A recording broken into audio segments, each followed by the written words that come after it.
Good afternoon, everyone.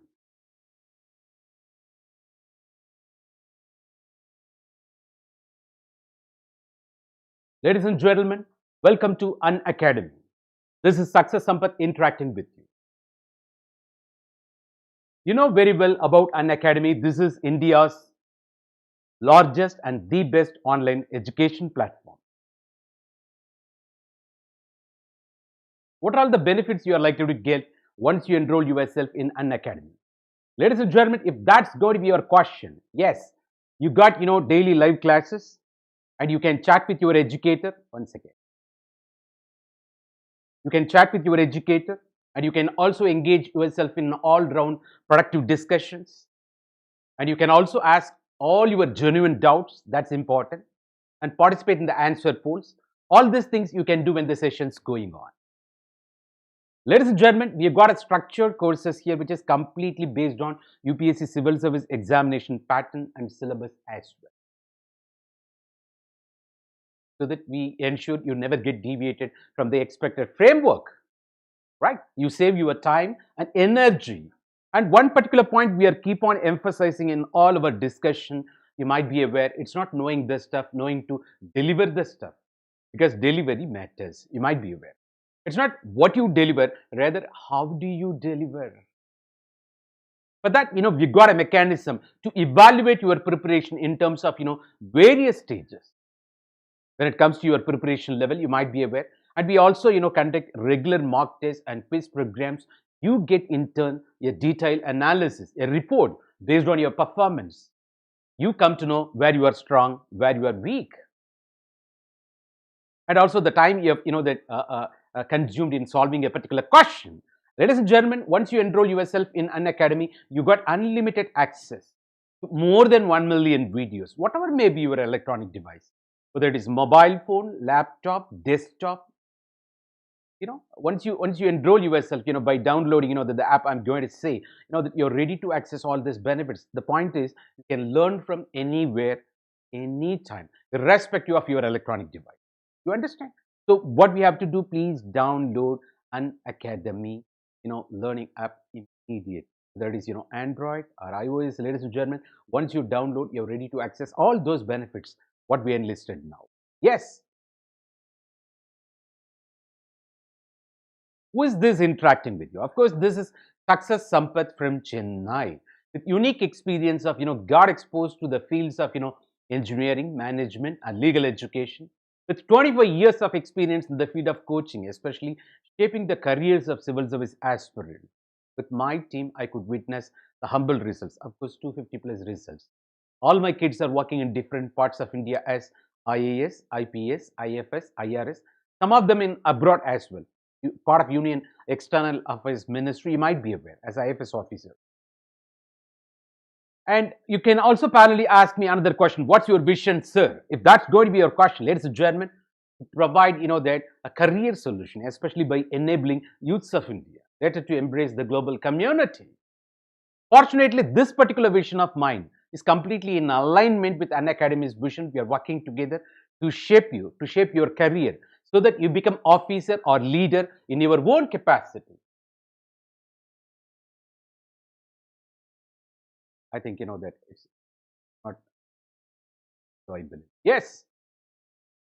Together we are building community. That it's by simplifying the complexity, we are part of the solution. Ladies and gentlemen, so, and if you want to reach me, that in Telegram channel, please use this ID, Unacademy_Sampath, or you can also reach me through, that part of, Unacademy, whether it is YouTube channel, even the platform, using my ID, say Success Sampath or Sampath Iruvengidam. A lot of my videos already available on the part of Unacademy YouTube channel, even the platform, whether it is optional subjects, say sociology, which is, you might be aware, very popular and highly scoring. Not only that, very, that ethics and integrity. Even our discussion today is centered around, ethics and integrity, especially one of the thinkers, that we call, Swami Vivekananda. Today it's going to be there. And his impact, that in what way he enriched the subject matter of ethics. And not only that, and the very, the international relations, variety of videos there. And also essay paper, very, very important, 250 marks. That by writing 2 essays, definitely you can cross, 200 plus. So you please watch all those, videos already available there. Not only that, having downloaded the app, you can watch all my, that live programs on the part of, Unacademy platform, and also the previously recorded videos. If you already subscribed, you can access. And the people who are all heading towards forthcoming prelims, of course, you got variety of MCQs there. You can, that use them, because some of the questions came in the last prelims also.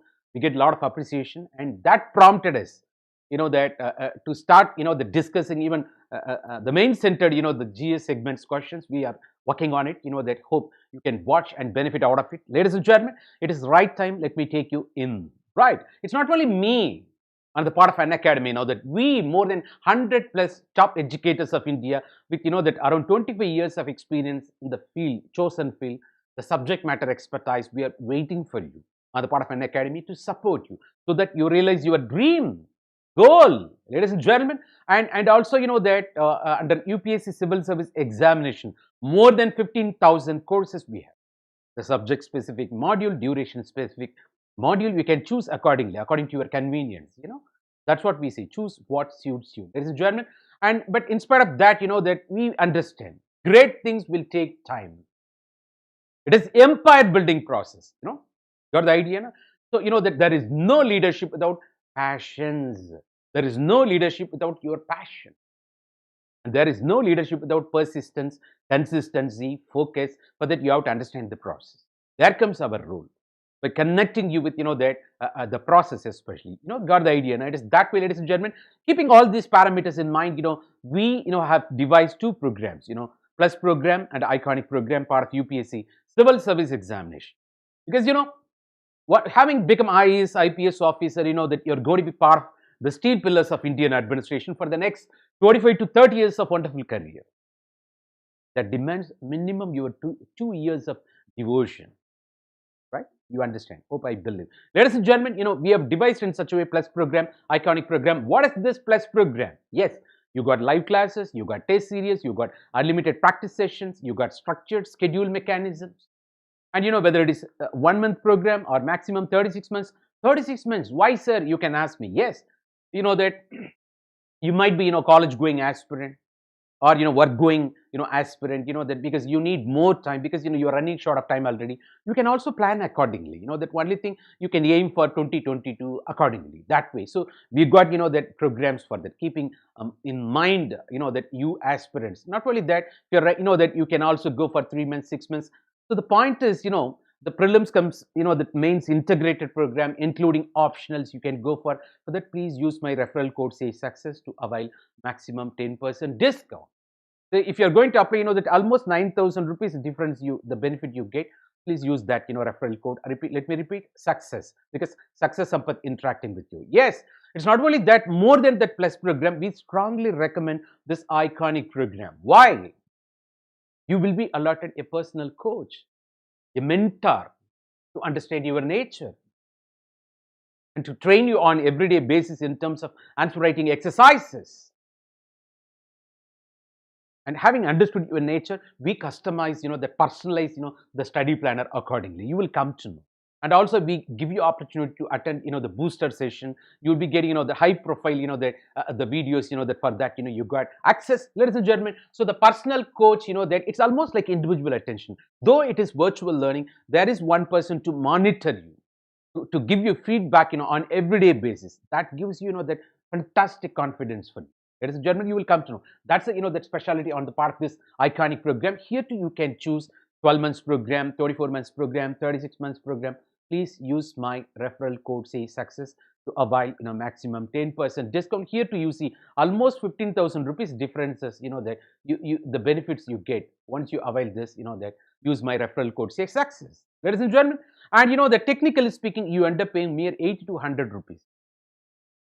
If you calculate in terms of per day basis, the expenses towards your evening snacks, I believe.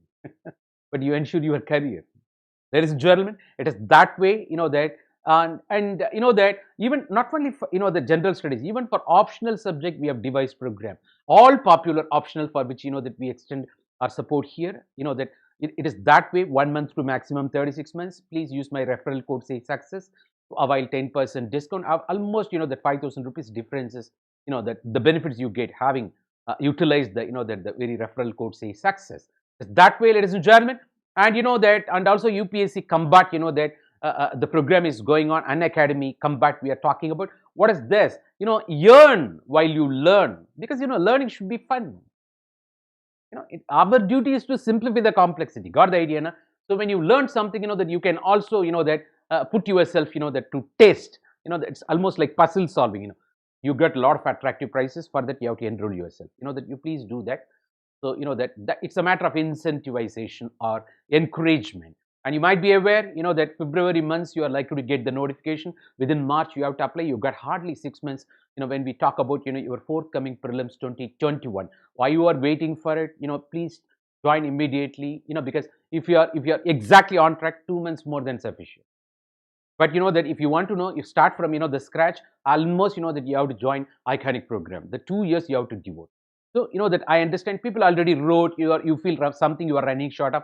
You can choose this 6 months program to set yourself right, ladies and gentlemen, so that you move to the next level of cutoff. Ultimately, definitely you'll be writing your this year mains.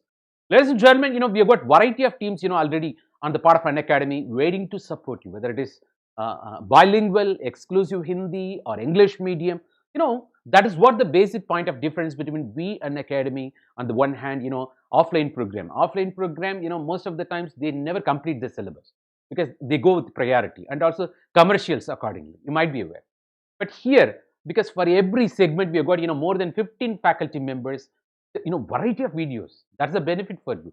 So full syllabus coverage would have been done. Top educators with subject matter expertise, I told you. We people waiting for you. And also the prelims, the test series with analysis. That's very, very important.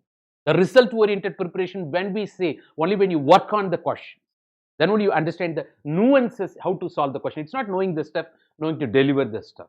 That demands that practice. And also, that we supply you material. You can download all the PDF study materials, that. Then, we are very happy to answer all your queries, right? We know, right? The dedicated doubt clearing sessions will be there to simplify, that so that, that improvises your confidence level. And also we take care of your oral interview preparation. You might be aware, we are talking all these things.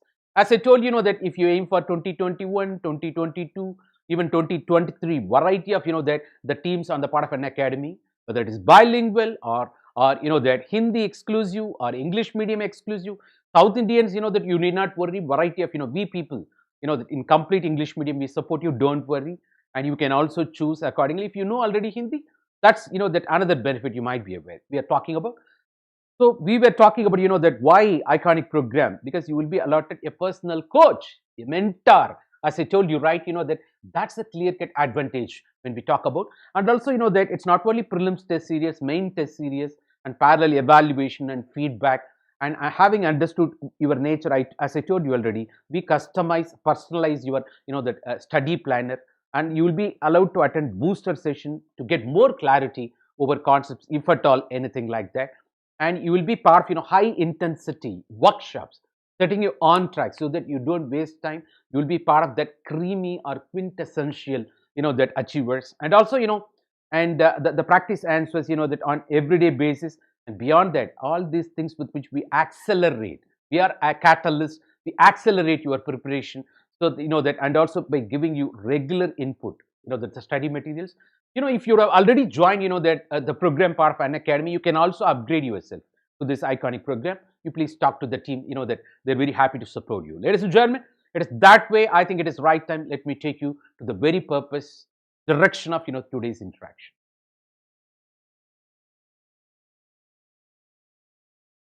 So, that it is in continuation of the variety of videos we have already, that given, that contributed to you, part of Unacademy YouTube channel. You please watch them. And when we talk about ethics, that it is part of your UPSC civil service examination, mains especially, because when we talk about GS, you might be aware, almost 1,000 marks. The 1,000 marks, when we say you got, that no doubt, 4 papers. So per paper, you will be given 250 marks in general studies. In mains, we are talking about, right? The 4th paper is all about your ethics and integrity for 250 marks, where 120 marks meant for your, the theories, the contribution from thinkers, philosophers, and different religions, and various social scientists in different parts of the world. 120 marks for that. And that, louder, are you comfortable? Yes. And another 130 marks meant for your case study. So what you learnt out of various theories and the concepts and contributions from various thinkers, philosophers, social scientists, you're going to apply here. It is otherwise called all social issues, will be put as a question to you. That is what you can also watch, that my another session by 6 o'clock, right? I'll be discussing case studies, you can watch where I'll be suggesting, smart and effective solutions for all your case studies. This ethics paper, what it is, if you ask me, because, it is all about, that whenever you are perplexed, confused, whenever you witness some sort of ethical dilemmas in your day-to-day life, either to choose this or that, because, that might be, some sort of conflicting value system, or maybe the conflict of interest when you are part of, the governance mechanism. The contradictions you witness on your everyday basis, you are guided by this tool. What is this tool? Ethics. Why this tool? This tool is otherwise called a mechanism of social control. What is social control? Regulating the behavior of the society, controlling the society so that the social order is ensured, so that chaos can be avoided, so that there will be equilibrium, stability, there will be peace finally. You might be aware, when there is no peace, no prosperity, no economic development at all, then you can't, that make all our people, happy. To make them happy, we need, the support of the resources, economic development we are talking about. For that, what is the prerequisite? Peace. So it is that way, ladies and gentlemen, if you want to ensure social order, peace in the society, definitely you need, that instruments of social control. This ethics is one of the, that instruments of social control mechanism with which you regulate the behavior of the society. You control the behavior of the society so that you ensure social order. Yes, but you can ask me, sir, is it the only tool? There are other tools. No doubt. That's what we say, MRS. In all my, that ethics session, in the introduction, I emphasize there are a lot of newcomers. If you know already, please bear. Otherwise, you reinforce. Parallel, you can type your questions. We'll be happy, right? Because every session I try to make difference, unique suggestion. Let's see how. So the variety of social control mechanisms, when I say, it could be formal or informal. The informal way of regulating society, how? Maybe your custom, maybe your tradition, maybe folk ways. Hi, folks. Folks means, that the people ways or mores you have heard. You regulate the behavior of the society through that way, or you may be regulating the behavior of the society through law of the land, where you call, that law, the constitution, maybe, that everything, that part of penal mechanisms, IPC, Indian Penal Code, variety of, that legal mechanisms in various, that spheres of social life, cutting across various sectors of, society. We talk that way. But this law, it's not one day fine morning you got it. It is in the evolution. You might be aware. We are talking about, because that social values are generally called, that where you express your desires, not to lie, not to harm, not to hurt anyone. Right? It is that way. To speak truth, to practice, that truthful way. It is that way, the values. This general guidelines to an action, when you make it very specific, they are called social norms. Specific guidelines to an action, because violation will be punished. See, the social values you may follow, the social norms you should follow. But when the social norms formalized or documented or codified, you call law. Got the idea, na? You must follow. You may follow, you must follow. You may follow social values. You should follow social norms. You must follow, of course, that's the law of the land. This is, that you are talking about. So it is that way. So social control mechanism could be, why do you regulate or control the behavior of the society? Then only there will be peace, social order. That could be formal way or informal way. So law, that formal way. But unfortunately, what happened? The law has got its own that limitation. That has become rigid also. Even that's why, that Max Weber gone to the extent of saying, that the Weberian bureaucracy, it has become iron cage trapped individuals. People are unable to move. And some of my well-wishers, that they are restricted all round freedoms. They are unable to talk with their own, the benevolent friends or, that family members. Why? It's because of that, the bureaucratic, the restrictions, rules and regulations. GO. inflexibility, the rigidity. It's the rules Ramanujams I'm talking about. It is that way. So unable to handle, that a specialist, people with subject matter expertise, we are talking that way. So all these accusations against, that the rigidity or limitations with which, you identify the very bureaucracy. Of course, that Max Weber, that's why he said, that iron cage trapped individuals. You are in cage. You're unable to move freely. It is that way. You become otherwise rules Ramanujams, the hierarchy, the obedience. It's they're unable to find solution in a pragmatic way. So it is because of that, so we've got another tool. That's what we are talking about, ethics, ladies and gentlemen. So ethics is more than law, but not compromising law. It is without compromising law. When you find limitations because of the law, you push the limit by going for ethics. After all, ethics is the subject matter of knowledge-based society. You would have heard, that Arivarnda Samudayattai Uruvakkuvade Engal Nokkam. I said in Tamil.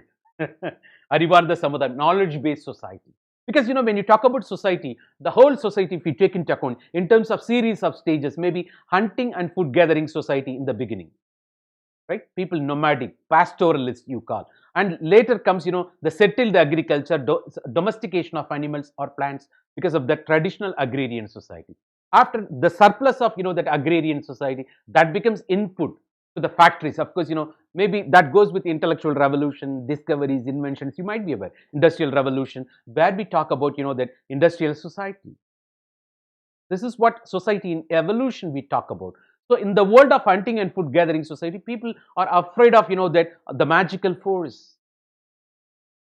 Black magic, you would have heard about. Even today in Kerala, some interior parts, that the pilli sunyam, chilli sunyam, you hear all those stuff. People are afraid, that the ghost, that some things, that you would have watched Annabella movie, right? Oh my God, it is that way. So this, that in the traditional agrarian society, you got another tool, that people are afraid of, that the god, goddess, even natural, fury of natural forces. There comes, again, naturalism, Max Muller, the Bungaism, animism. But of course, the religion, when you say maybe polytheistic, the belief, of course, the faith. Of course, the traditional agrarian society, people are afraid of, the natural forces. Maybe you would have heard about the gods like, Purandara, Indra, Aditi, Usha, Agni, Varuna, Lord Shiva, Lord Vishnu. You hear, maybe, that every religion has got its own gods. You might be aware. So it is that way we are talking about. So religion in the world of, that the very, the traditional agrarian society, the religious faith, belief system ultimately regulated the behavior of this. So over the days, what happened, that ultimately, so, that this is MRS. So what is the point? In industrial society, what is industrial society? The science controlled them. The invention, discovery, the science when you talk about empiricism, show me proof attitude. In the world of science, what do you do in your laboratory? You might be aware. Observation, experimentation, verification, hypothesis. Even you repeat the same experiment for millions and millions of times, you get the same outcome.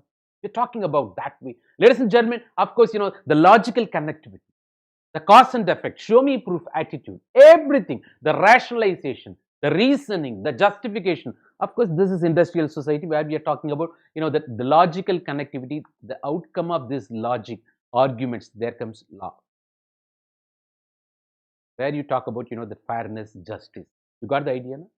But just now we spoke because of, in industrial society, you got law as, that social control instrument. But the point is law with its, limitations and rigidity over the days. So we should be part of the solution. That's why there came another tool.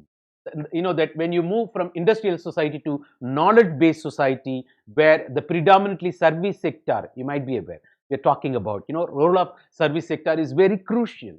The service sector in the sense, consultancy, tourism, hoteliering, logistics, outsourcing, everything. So it is that way. So the very ethics is, that instruments of social control, the world of, knowledge-based society. Ladies and gentlemen, it is that way we are talking about. You understand why? It's because of the limitations of the law. Why? It's because of the rigidity on the part of the law. So ethics is more than law, but it's not compromising law, but it is grounded, it is practical and also flexible. Given the fact, law became, that rigid and impractical. When law becomes, limitation, you got another tool to be part of the solution. That's called ethics. Ladies and gentlemen, welcome to Unacademy. This is Success Sampath interacting with you. Of course, we are discussing ethics and integrity. I think, especially introduction. Ladies and gentlemen, you might be already aware, you would have watched my previous videos also. Only when you are perplexed, confused, or when you face ethical dilemmas or some sort of conflicting, that conflict of interest, the situations, ultimately there comes one tool, the tool of, that otherwise instrument of social control in the world of knowledge-based society. That's what we call ethics, which is more than law, but which is practical as well as flexible. Welcome to Unacademy. Ladies and gentlemen, let me take you in. Of course, this is about, the ethics. It's not only that, it is also called written interview. Why? I said written interview because that only when you go to that oral interview part of UPSC civil service examination means you will be asked questions by the board members. So of course that they put you under some questions, psychometric test, and otherwise it's based on your the DAF based, you might be able DAF. They ask you question, they ultimately that arrive at conclusion about you, and you will be given score based on that, you might be able. But here, that happens even in the mains written itself. That's why we call this is a written interview, because in the name of case study, the question puts you in a particular situation.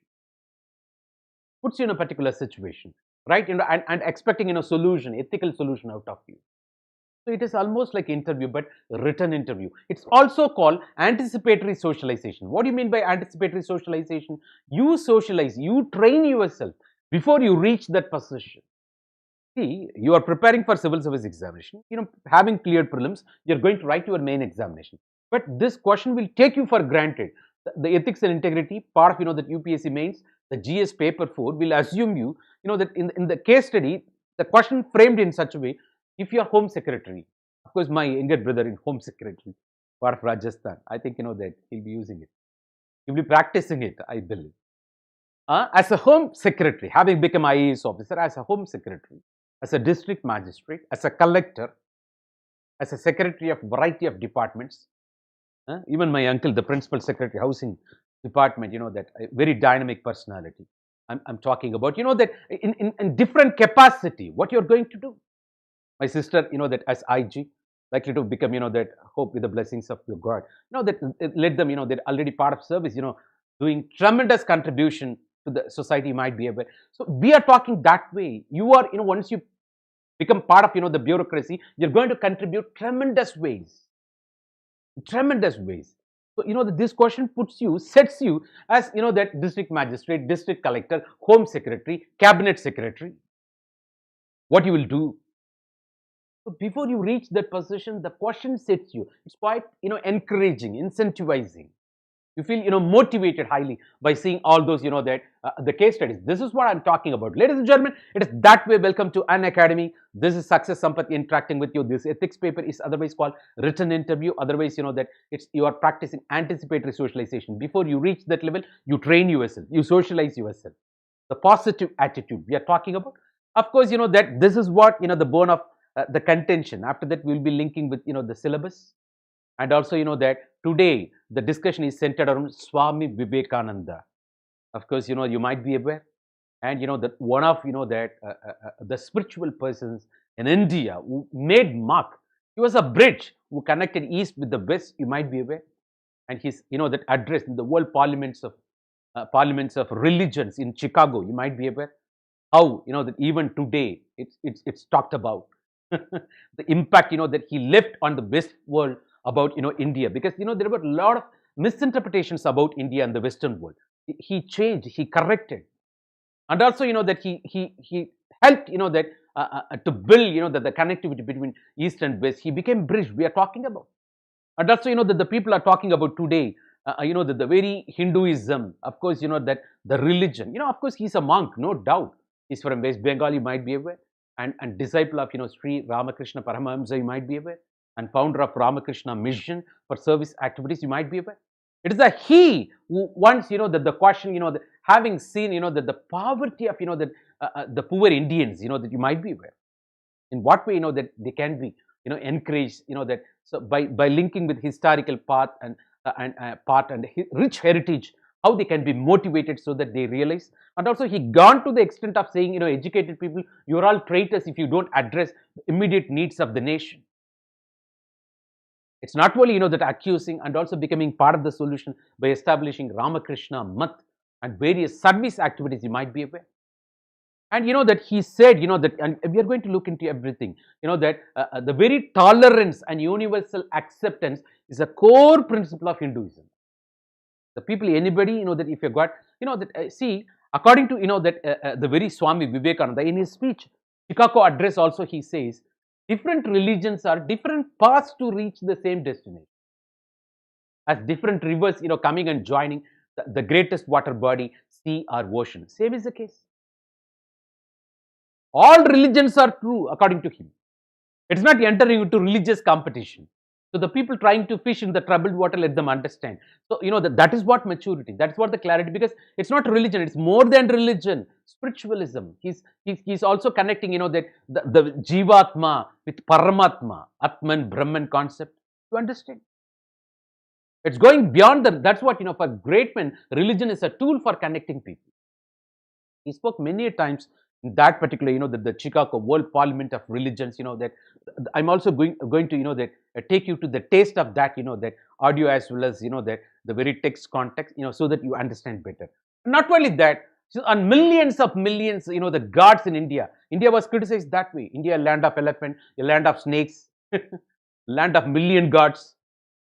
Of course, he worked in such a way, that he connected, that ultimately there came the, the notion, unity in diversity.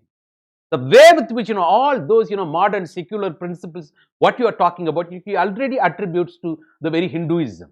You might be aware. So, but unfortunately, there are people with self-expediency for political reasons or personal reasons, they are misguiding. So, the very true Hindu or, the true religious, that a person from Hinduism will never enter into conflict with other religions. That's what the maturity on the part of, religion. So that demands, the spirituality, the taste of spirituality. So, in the very Swami Vivekananda, in his own way, he awakens the, the minds of, that different parts of the nation ultimately, because, his tour, not only United States of America, he traveled all over, that India, after that, different parts of the world, and also the establishment of Math in how it became part of the solution. So, that, and even today, he's a source of inspiration. You might be aware. Ladies and gentlemen, we are talking about even today, he's a source of inspiration. You're going to witness everything. So we are going to discuss more. So he made, a dent, the impact on Indian society, especially on Indian youths. Almost he's like, that when you talk about Mahatma Gandhi, when you talk about, that Dr. Kalam, that without touching Swami Vivekananda, the Hinduism, especially the principles of Vedanta, in practical sense, that's called, end of Vedas, but in practical sense. It's not talking about theories. It is application of those theories. That is what, that, so he's very well known for that particular, the Vedanta, and it's, the pragmatic principles we are talking about, ladies and gentlemen, and we'll take you in and we'll discuss more, don't worry about it. So, in his own way, how he discovered the real India, and for the problems of India, how the solutions could be arrived at, and also his speech, the World Parliament of Religions, Chicago, his spiritual thoughts, and bridge between East and West, and his famous quotes. Because that you can ask me, so I'll be taking you very detailed analysis of that Swami Vivekananda from his background. And you can ask me, sir, that do you think it is relevant for your examination? Definitely relevant. That if you don't understand the root, you can't enjoy the fruit. Each and every idea what we are talking about has got its own historical roots, right? You have to understand. So that we are talking about, that so that you understand, your understanding, will be broader. Not only that, there are questions, based on the quotes. Maybe there will be, you would have seen the previous questions, the quotes of, that Tirukural, the quotes of, Abraham Lincoln, quotes of, that Napoleon Bonaparte, quotes of Dr. Kalam, quotes of Swami Vivekananda, quotes of, Socrates. What's your opinion? And quotes of Max Weber even. And what's your understanding? What's the meaning you develop because of that particular quote? That is that way. So without understanding Swami Vivekananda, how come you can write, commentary on that particular quote? Then comes another question. Of course, ladies and gentlemen, so we will expose you to the quintessentials of the Swami Vivekananda's, quotes, and it's my humble attempt to take you to introduce, that the greatest monk, that ever produced from, that Indian soil, right? Of course, that Swami Vivekananda, we'll feel humbled, and also, that accolades, that how he was, that given appreciation by Pandit Jawaharlal Nehru, Netaji Subhash Chandra Bose, and Sister Nivedita, and he had tremendous influence on Indian youth. You might be aware. We are talking about, ladies and gentlemen, finally the resources to be consulted. Of course, it is right time. Let me take you in. Ladies and gentlemen, yes, welcome to Unacademy. This is Success Sampath interacting with you. Excuse me. You can also refresh yourself once again.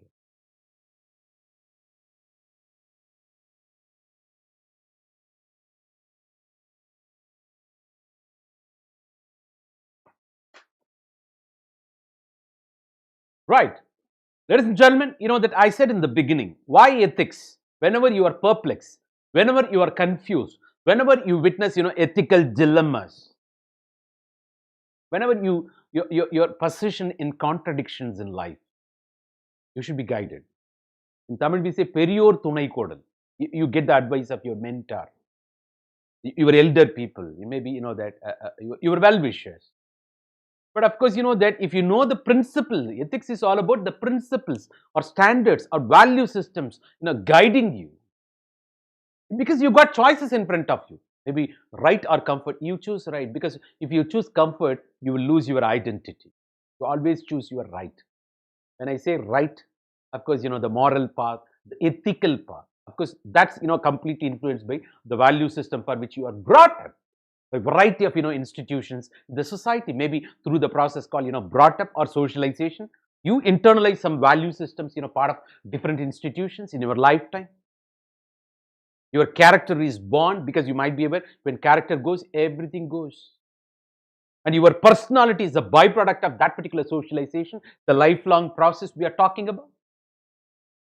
A well socialized mind, well internalization of value system by an individual, definitely there will be character, there will be personality, and that well institutionalized society will never find problem of the conflicts or contradictions that has got impact on the peace of the society finally. So of course, ladies and gentlemen, there we are talking about the role of ethics, that whenever you are perplexed, facing dilemmas, you are guided so that you never, deviate from the accepted way of living. You set to be in conformity with the way of life or style of the society you call culture. It's your ability that takes you to the greater heights, but it's your character that keeps you there forever. It's your emotional intelligence that keeps you there forever. It's your attitude that decides your altitude. Ladies and gentlemen, when that is the situation, the choice matters. The choice. Your decision accordingly. Because you are, byproduct, you are sitting in front of me. Why? It's because of your decision. It's because of your choice. You want to serve the nation. You want to be part of the solution. Let me appreciate you. Because your simple signature is going to change the fate of so many people in the world. Once you become, maybe humble beginning as IAS officer. Later, who knows? You may become, that having, contributed tremendously to bureaucracy. You may enter into politics. You may become Prime Minister of India, President of India, the part of United Nations Secretary General. Why not? Why not? What value system you are guided by? That comes we are talking about, ladies and gentlemen. Of course, ethics. Of course, it's a tool, instrument of social control of knowledge-based society, waiting there to guide you. Of course, that when we say ethics, it's not, that only a set of value system applicable to all domains. You've got variety of domains. That ethics could be, that maybe in personal life, maybe basic human values, where we call, that TRLPJ. TRLPJ. What is that? The truth, responsibility, of course, love, the peace, justice or fairness. The basic, any basic human, the being what we are talking about. Without these values, no, it's not possible. You can't have, that a smooth personal relationship. Of course, you can deviate. There'll be quick or fastest delivery. You become deviant, there'll be course correction. You come back. Recovery will be speedier. And you also feel guilty. Because, and also I have to tell you one thing, in the world of law, only on violation of law, you will be penalized. You will undergo punishment. You will be brought to the book. Only after punishment, you will feel guilty. In the world of law, this happens like that. But whereas in the world of ethics, even thinking of violating, why thought this way? Are babre. This way you say, na? Are babre. That moment is all about you. Even thinking of violating, you feel guilty. But having violated, having undergone punishment, you feel guilty. It's postmortem. What to do? Got the idea, na? But in the world of ethics, even thinking of deviating, violating, you feel guilty. That's what ethics. The course correction will be done in the thought process itself. Because the thought, of course, you might be aware. Why I said thought? Thought leads to action. Action in the long run becomes your habit. Habit in the long run becomes your behavior. Behavior is responsible for molding your character. Character is responsible for building your personality. Understand? So, cut at supply level. Thought process. Ennam bol valvu. In Tamil, there is a saying, that even Swami Vivekananda said, you become as you think. There is a kural. Vellathanayadu malarnittam mandardam ullathanayadu uyarvu. That way. So it's all about this subject. Ethics is all about talking about your inner voice, inner conscience. You should not silence it. Listen to. Don't ignore it. Listen to the whispering mind. There is a judge in you. The subject is all about. Even there comes again Swami Vivekananda to rescue. Whenever you got conflict between a heart and brain, listen to the heart. That will take you to the greater heights. Even your brain may not travel to that particular distance. The intuition, the soulful decision we are talking about. It is that way, ladies and gentlemen, we are talking about. So stay with the thoughts. Thought course correction will be done at the thought process level. The thought is outcome. Why? Because well trained. If you got exposed to the value system, the principles or standards of life, you will have fantastic thoughts, ideas, the belief system, faith system, everything. So that leads to action. We are talking about, ladies and gentlemen. You understand it is that way. So even that why thought this way? If at all you deviate, you do course correction at the thought process level itself.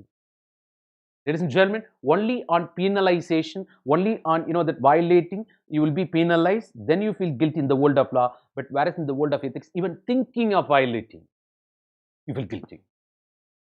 It is that way, ladies and gentlemen. Come back. That why the choice is in front of you, either this or that. Accordingly, the consequences. If you go with your intuition, you will never find crisis of conscience. But situation forces you. Sometimes, that by law it is correct, but that by your conscience it may be wrong. There we are talking about ethical dilemma, the conflict of interest sometimes. Of course, we are talking about, what are all the ethical dilemmas you witness? Of course, these are all the things. In every session, we are keep on, discussing. What is that? It could be, that between economic development versus environmental sustainability.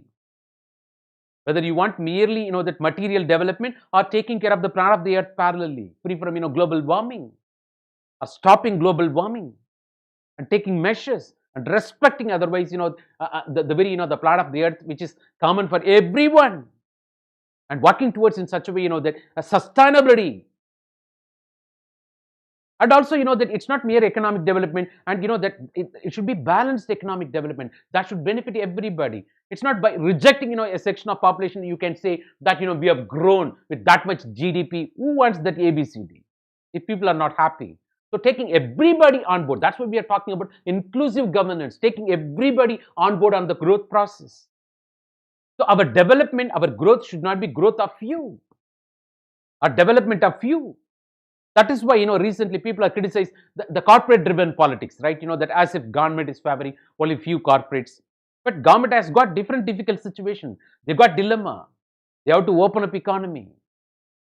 Given the that agricultural factor, though they are making a lot of reforms, in spite of that, that they have to parallelly address all those needs because of the contribution from the very corporate sector. Out of 1 rupee, 18 paise earning from the corporate sector. You might be aware. Though that the very agriculture we are talking about, 63% of that employed in that particular sector, you might be aware the very meager growth rate you're talking about. So at the same time, we have to take care of them. Got the idea, na? So it is not that suppressing or rejecting or ignoring the section of the population. Otherwise, that affects peace, law and order. Might be aware.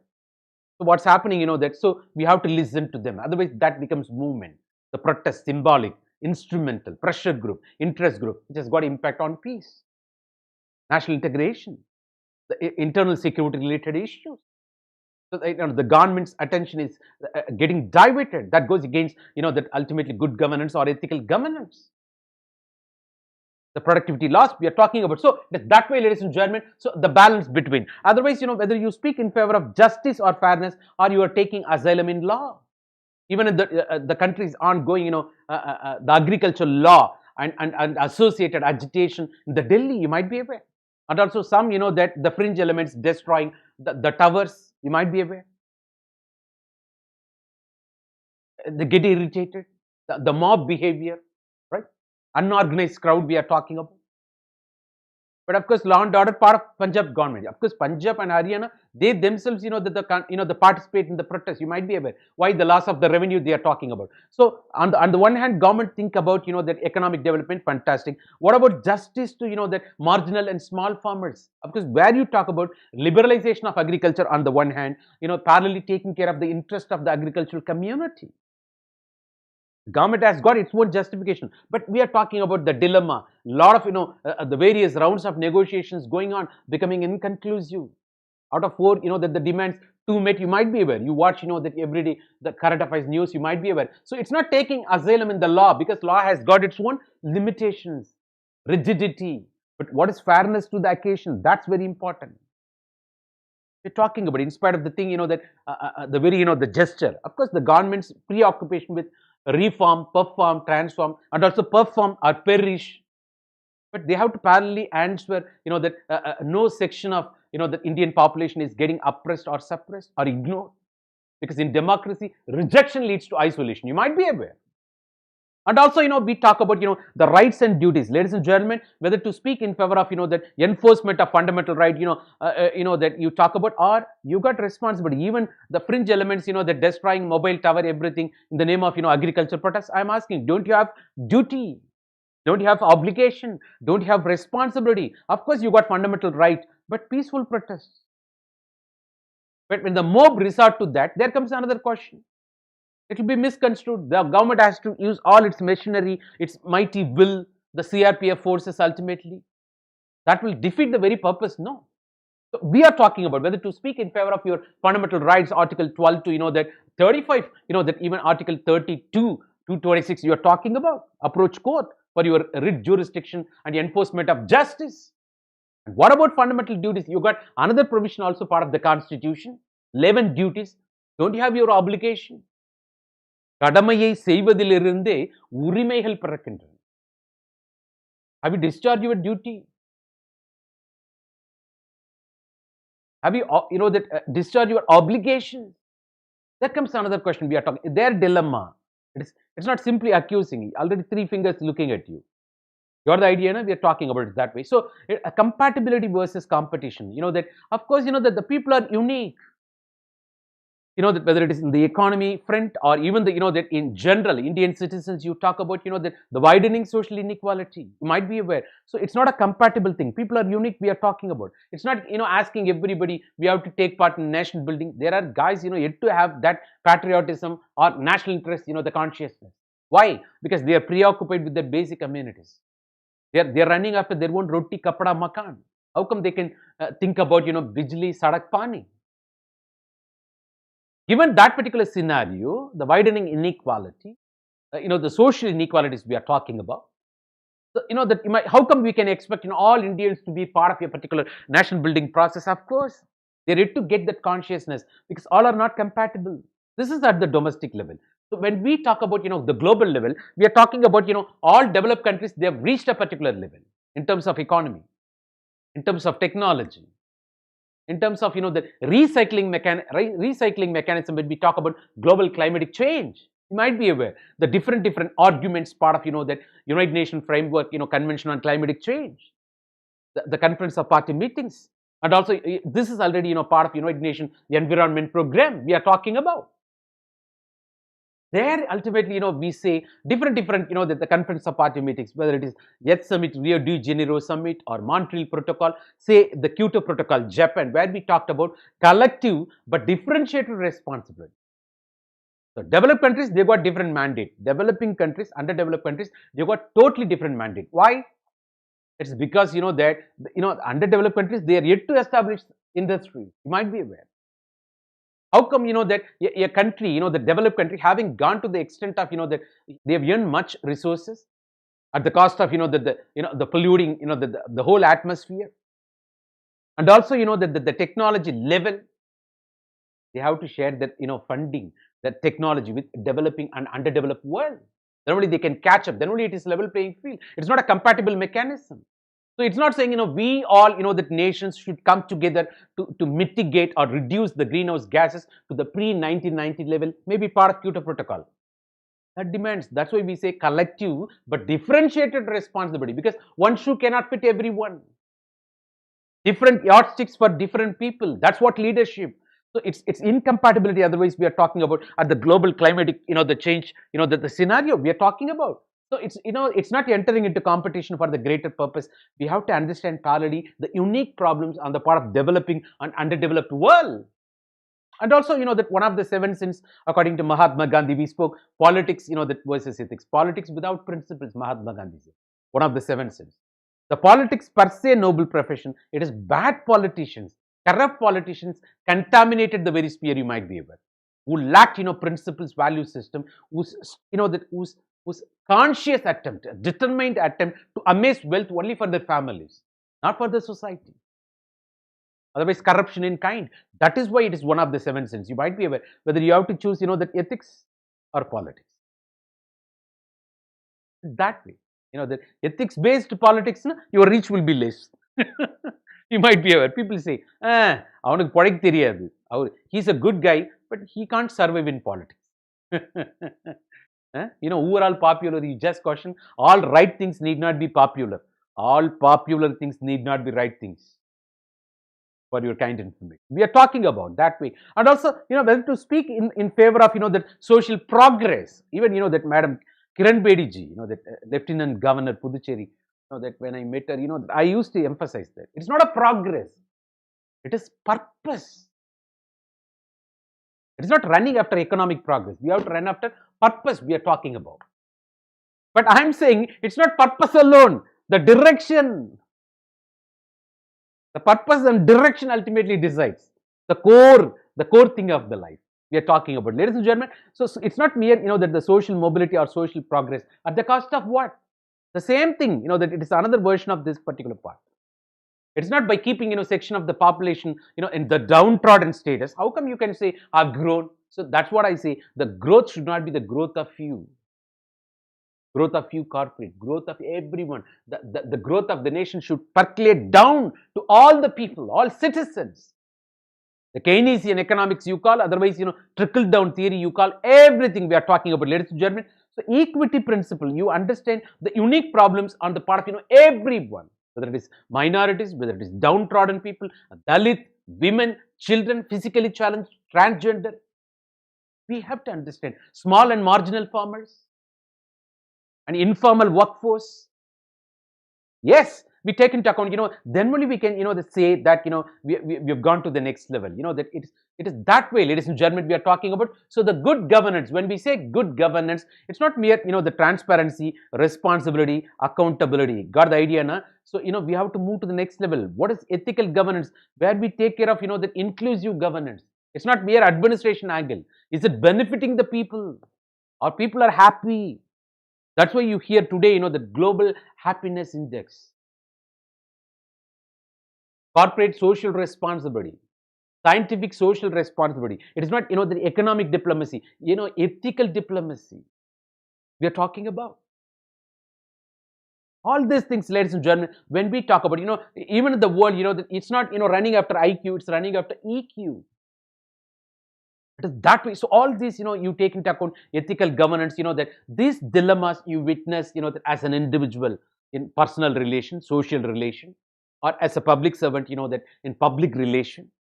Variety of domains, that it could be personal relation or basic human values, or ethics in social relations, another domain, ethics in public administration, the probity in governance, we say otherwise. Different value systems for different domains. Even the environmental domain, we say environmental ethics. These principles or standards, the value system, it's not only applying for humanity, you go beyond humanity to embrace even non-human environment. The planet of the earth is a house for not only for the humanity, even for non-human, the species, flora, fauna, living and non-living, biotic, abiotic, and visible and invisible forms of life. What about our obligation towards other species, where we are talking about stewardship? Environmental racism, environmental justice, biocentrism, and man-made disaster you call anthropogenic factor. Environmental ethics, not only that, and also we say that the ethics in the international arena. It's not only me attitude. We hear the double standards, Uncle Sam. The world has one family, Vasudhaiva Kudumbakam. India wanted to become Vishwaguru, superpower among all superpowers in the world, where each and every nation will have its own say. That is why India, whatever may be the fora, it's never hesitating to that even the Prime Minister Modi ji keep on emphasizing, given the fact whether it is World Health Organization, whether it is United Nations Organization, all those institutions should be reformed so as to deliver the modern day goods. It's not living in the past, to reflect the ground reality, to be relevant to the global scenario. We are talking about, yes, ethical diplomacy. We are talking in that tone, ladies and gentlemen. So you understand, even the that international relations, we talk about ethics. Of course, ethics, the principles or standards or value system guiding you whenever you face, ethical dilemma or conflict of interest or contradictions. Do you understand? Ladies and gentlemen, but this ethics is more than law, not compromising law. But because when law has got its own limitations, rigidity, there comes another, that instrument of social control, which is meant for the knowledge-based society, ethics to guide you to be part of solution, so that the peace is established. Equilibrium, order, whatever may be, because you know very well, peace is a prerequisite for prosperity. Ladies and gentlemen, I think you got enough now. This introduction is more than sufficient, but let me link you that to the very syllabus of UPSC. Of course, this is what paper 4, the 250 marks, as I told you, 120 plus 130. This is what the candidate's attitude and approach to issues relating to integrity, probity in public life. You understand? What is integrity? Only stitch, the staunch practitioner, strict practitioner of the truth, like Mahatma Gandhi. For Mahatma Gandhi, truth is religion. You can sacrifice anything for the sake of the truth, but truth can never be sacrificed for the sake of anything. For him, religion, that truth is religion. Truth is God. For Swami Vivekananda, love is God. Love is God. For some people, knowledge is God. Socrates, Plato, knowledge is virtue. Even Lucy movie, you would have watched the Enlightenment, 100%. I'm everywhere. Lucy, you would have, So for the Western world, intellectualism, because when we talk about ethics, the Indian ethics, that's shrouded in spiritualism through its Indian philosophy, but whereas Western ethics is all about intellectualism, attainment of enlightenment there. But here, that Jivatma joining Paramatma, you attain moksha, Atman Gyan, you talk about that way. So spiritualism versus intellectualism, you talk about. So integrity, when you practice, the truth, in the long run, you are called ultimately honest person. The honesty in the long run, ultimately you will be called man of integrity, women of integrity. People develop confidence in you. They put faith in you. You become a role model then. They trust you. They trust your words and action. The man of integrity, women of integrity, we talk about that way. So the problem solving approach to various issues and conflicts, that's what we discuss now. Ethical dilemmas or contradictions, conflicts, in dealing with society in various domains, cutting across various domains. This is what syllabus description, introduction for this, that ethics and integrity paper. But ladies and gentlemen, this is what the title of the syllabus, of course, I'm talking about. But, elaborated syllabus, you please download from upsc.gov.in. And also for all theories, of course, that the perspectives, contributions from different thinkers, philosophers. social scientists, and the different heads. You got, the case studies also, application. So this is 120 marks, the theories and perspectives. This is 130 marks. Ladies and gentlemen, welcome to, that Unacademy. This is Success Sampath interacting with you, especially on ethics and integrity, part of UPSC Civil Service Examination names, which has got the responsibility of contributing you to the tune of, 250 marks out of 1750. Out of 250, 120 for theories and thinkers portion, one concepts, and 130 for application of them in practical, pragmatic situation where you call case study. Ladies and gentlemen, as I told you, by 6 o'clock today, you can also attend part of, that the platform, having downloaded the app, that the case study solutions, smart and effective solutions. I also touch that particular segment. You can be, the part of that and benefit more. Let me take you in. Ladies and gentlemen, yes, I gave you very brief introduction about Swami Vivekananda. Very beaming personality from, that the Bengal region, you might be aware. Ladies and gentlemen, that he left a mark on Indian youth, even today. Give me, that I don't want lakhs and crores of people. I want, that 100, the well-trained, that young Indians. I will change the face of India. That's what he said. Those days. Today, why, that Swami Vivekananda 100, we got 1,000 people, but 1 lakh people. But, we want at least one Swami Vivekananda.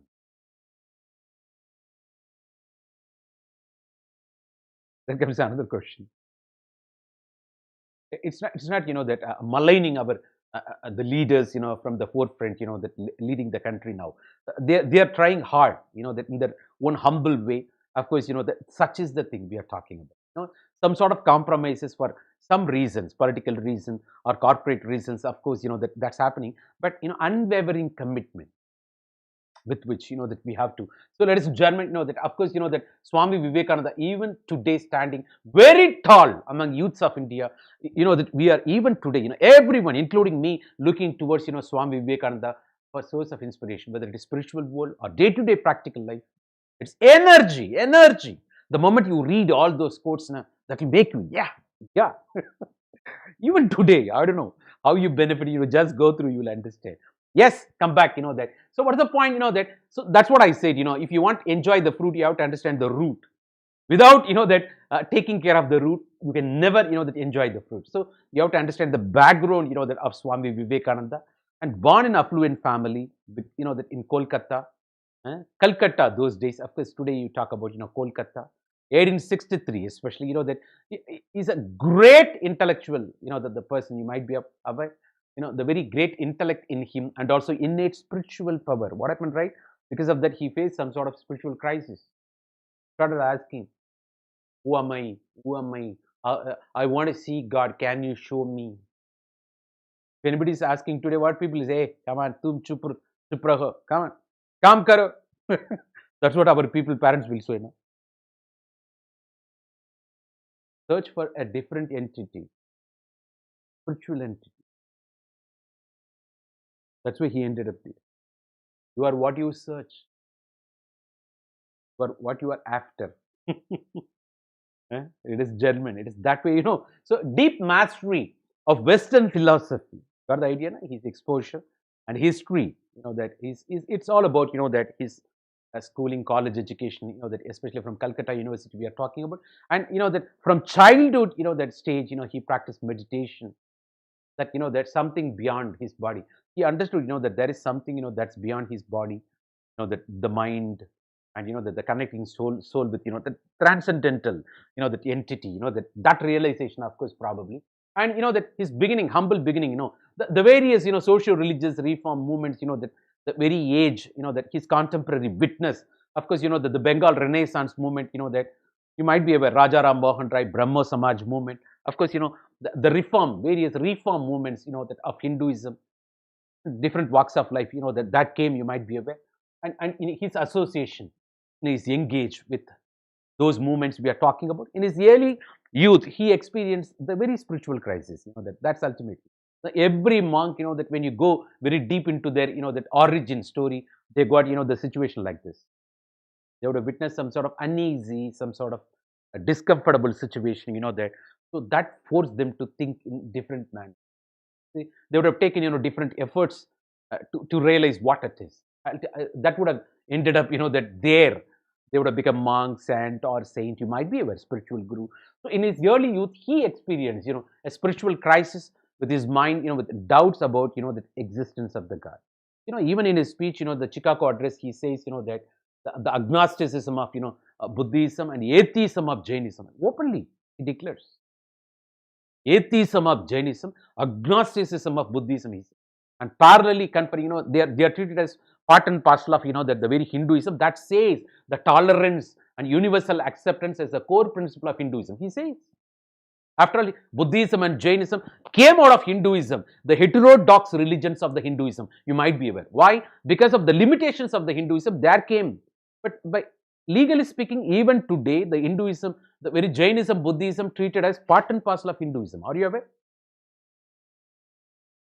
After that, everything, that the tolerance, universal acceptances, the unity in diversity. I said millions and millions, the God in India, the different sects, different protagonists, fighting, for their own. And he also told, as that I will link you. I'll try to, if possible, you please, that listen to that, Chicago address, especially, that his speech, the very mesmerizing. The magnetic voice with which, the sisters and brothers, wow, fantastic. You please, you will understand. It's not voice, the words, valuable words, of course, highly energized words. I realize you can also witness. What is that? He says, that every religion today fighting, they have to understand they are the frog in a particular, that well. When a frog in a well says, that not knowing outside world, outside ocean, water body, seas, that, so that will say, that the well is, the very ocean for it. Every religion, people supporting their own religion, you have to think you are almost like a frog in your well. So, according to Swami Vivekananda, all religions are true, the true, according to him. And at the same time, he says they are different paths to the same destiny. If you understand, you won't enter into religious competition or bigotry or whatever may be the practices. Got the idea, na? So, of course, that. So, why? It's because of his search. At his young age, the doubts came, about the very existence of the people are nowadays, doubting their own friends, relatives, whatever may be. But, he doubted whether God is there or not. It's a different level of thinking, of course, that's why he landed up, see the purpose, of course, we are talking about. Of course, you might be aware, his guru, you might be aware. He met, that the Kali temple, Dakshineshwar, that Sri Ramakrishna Paramahamsa, you might be aware. And he asked, that in front of that guru, sir, have you seen God? Because nobody answered him. Pagal ho gaya. People used to say, are you crazy? So, what happened, right? Ultimately, that Swami, that Sri Ramakrishna Paramahamsa answered his question. And without moment's hesitation, he immediately replied. When Swami Vivekananda asked him, sir, have you seen God? Immediately, yes, I see him clearly as I see you. Only in, much intense. You understand? There is a God in you. There is, the moment you see, you are part of the God. The Jivatma is part of the Paramatma. It came for a particular purpose. Then this soul, lesser soul, has got its own connectivity with the greater soul. The moment you understand, you will start respecting the soul in others also parallelly. How come you can disrespect somebody else, that ultimately God? God is everywhere, different forms, different content, omnipresent, omnipotent.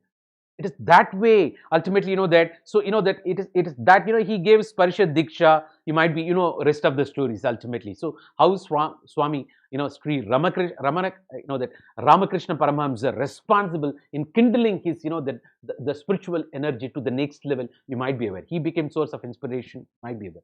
So, a great guru-disciple relationship, the modern time, because he answered all of his questions.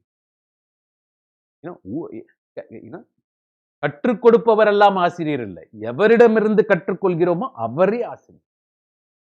All the guys who teach in the world outside, they are not your teachers. The teacher, from whom you learn, they are called your teacher. But why teacher? Guru. The person who transforms you, inculcates value system in you, so that you move to the next world. You are capable of standing on your own. That you want to be part of the solution. You are a leader. by awakening your spirituality, whatever may be. He is called Guru. It's more than a teacher I'm talking about. So the guru-disciple relationship of modern time began. We're talking about. So Vivekananda made a rapid spiritual progress under Sri Ramakrishna Paramahamsa, the guidance. You might be aware. We're talking about it. It's a well-established story. You might be aware. That. So, that is the thing, that he got his answer through his guru. And what happened, that when situation, we are elaborating the background of Swami Vivekananda so that you understand his contributions better. Ladies and gentlemen, especially the spiritual contribution we are talking about. So, because when you talk about ethics, in Indian ethics, and Indian philosophy is centered around spiritualism. Might be aware. So, Vivekananda, what happened, and in his young age, he had to face, two misfortunes. What? His father died, that all of a sudden, and also he has to bear, the family burden or responsibility, and also the illness and death of, his mentor, guru, spiritual guru, Swami, Ramakrishna Paramahamsa, you might be aware. So both things, that the two misfortunes ultimately, but he bore those troubles because, strong mind, the very meditation, with fortitude, the courage, the right courage, especially we are talking about. So not only that, he formed monastic brotherhood, that ultimately he entered into spiritual association, the mission of, spreading the very gospel, the preachings of his teacher, the world. Of course, you might be aware that ultimately Ramakrishna Math, you might be aware. Ultimately, that. So the gospel of his master, the teachings of his great, the guru, ultimately he started preaching everywhere, spreading everywhere. You would have heard about Ashoka, how he sent, his own son and daughter to spread Buddhism, even to Sri Lanka. You might be aware, Sangamitrai. You hear, no? But that way, it is the same way, that he took, that the mission of spreading the gospel of his own master, the Sri Ramakrishna Paramahamsa. You might be aware. That's Swami Vivekananda. So, long journey of exploration and discovery of India. He took, that length and breadth travel. Even Mahatma Gandhi, before entering into, that it's because of, Gokhale's, demand. Gopalakrishna Gokhale asked him to, travel throughout India, understand India. That's why, that Mahatma Gandhi said, India lives in villages. Length and breadth, Bharat Darshan. Having become officer, IAS, IPS, of course, you got Bharat Darshan. You're going to witness eminent people who made difference in the lives of so many people. Bharat Darshan, you will come to know. Yes, so the same way, that the very long journey of exploration and discovery of India. What is India? He understood.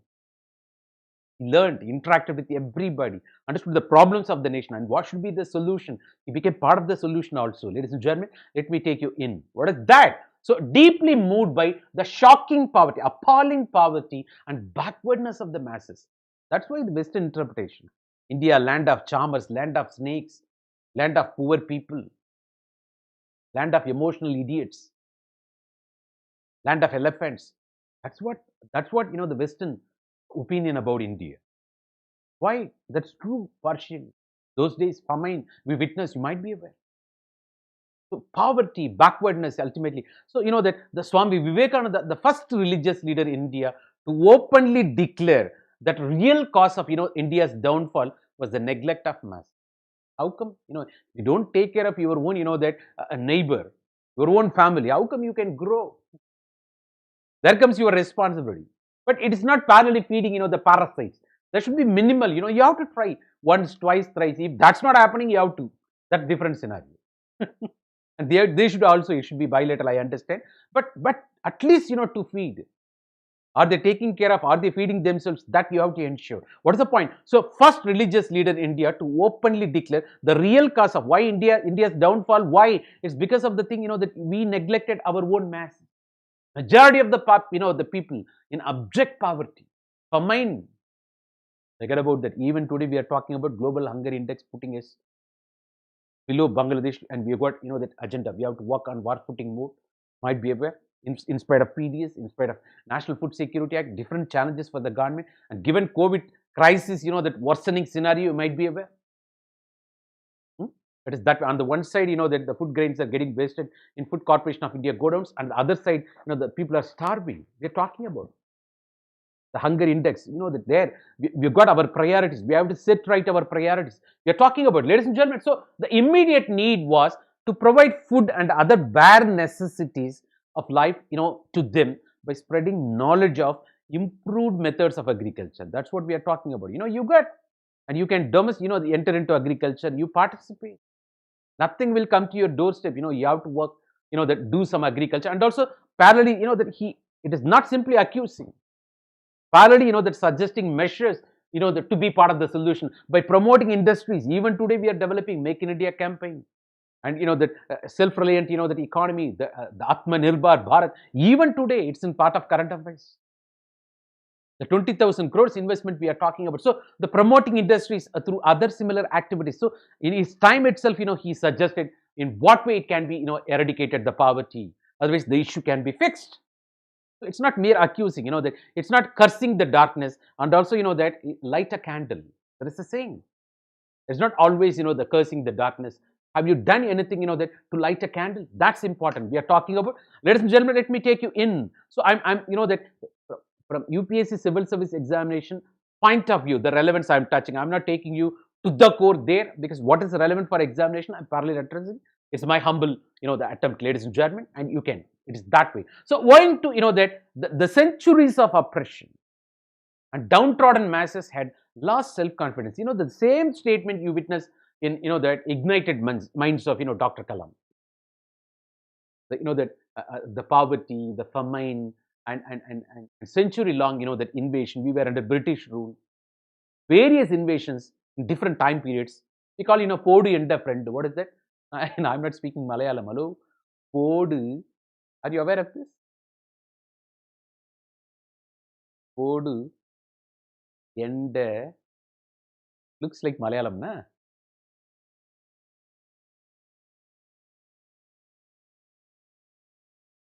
Podu Enda friend. Not necessary. You can say Podu Enda friend. What is that? Portuguese, Dutch, English, East India Company, Danish, then French. This is what the order. Podu Enda friend. We're talking about, that it is that way, So, it's the recent invasions I'm talking about. So, various invasions, poverty, everything, ultimately because of that, people lost self-confidence. When a guy is starving, you can't preach the essence of Bhagavad Gita. It won't work. First, you have to feed him. That is why the social security mechanisms, what we are doing, the Mandrega, all those populistic measures are getting justified. If you stop them, it's over. First, we have to address the basic amenities. Roti, kapada, makan. So after that, that you have to, the initial support. That's what even the Western countries, you talk about social security mechanism. Even the subsidy mechanisms are justified that way. After that, that guy will develop self-respect. He will work hard, to earn mobile phone, two-wheeler, and his own, that good dresses, next level.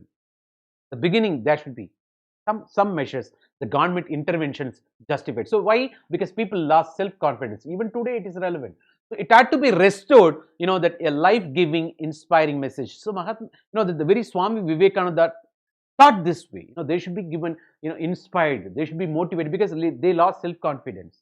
First, they should be fed properly, and that through the taking care of agriculture, even manufacturing sector and other activities, and they should be highly motivated first because they lost self-confidence because of the persistent, that the very, that oppression, suppression, the invasion, abject poverty, everything we are talking about. So it is in the principle of Atman, the doctrine of the potential divinity of soul. That you are part of the God. Don't feel bad.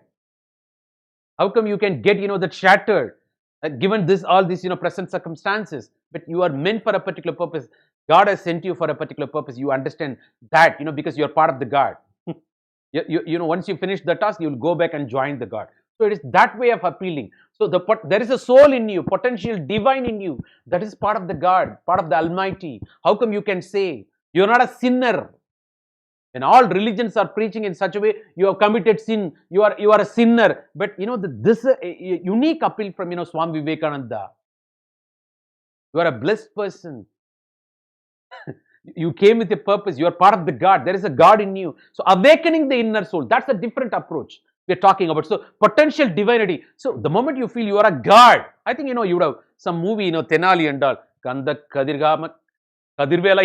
So the moment people say, that yes, there is a divinity in you. If anyone says, what will happen? You see, Whatever you speak, will change, will transform you. You will rationalize.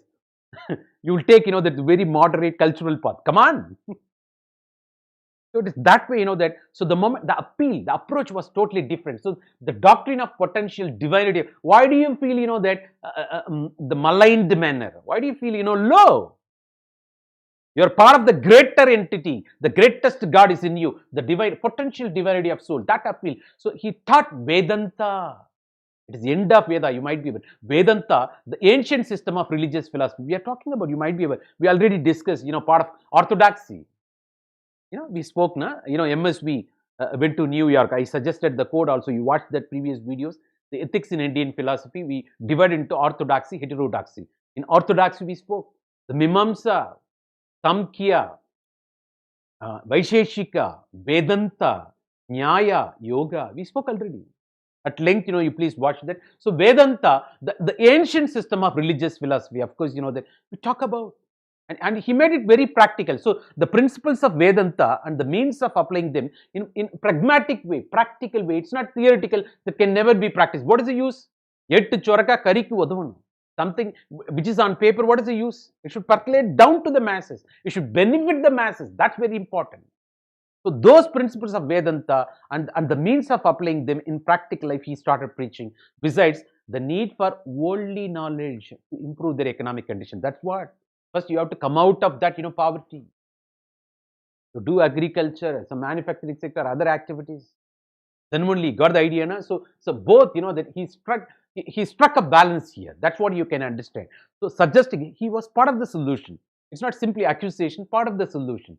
Not only that, according to, that very Swami Vivekananda, education is a means of, providing both forms of knowledge, theoretical as well as practical.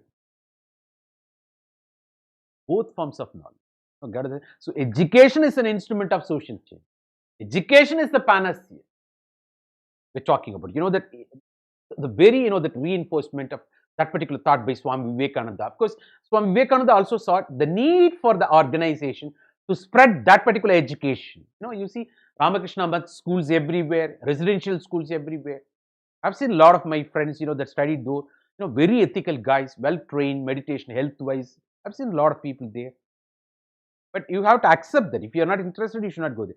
You have to accept that. Because, it has got its own. That the moment you come out of those institutions, you are perfect product. My close friends, a lot of people, even today I see ethicality in them. They will never get deviated.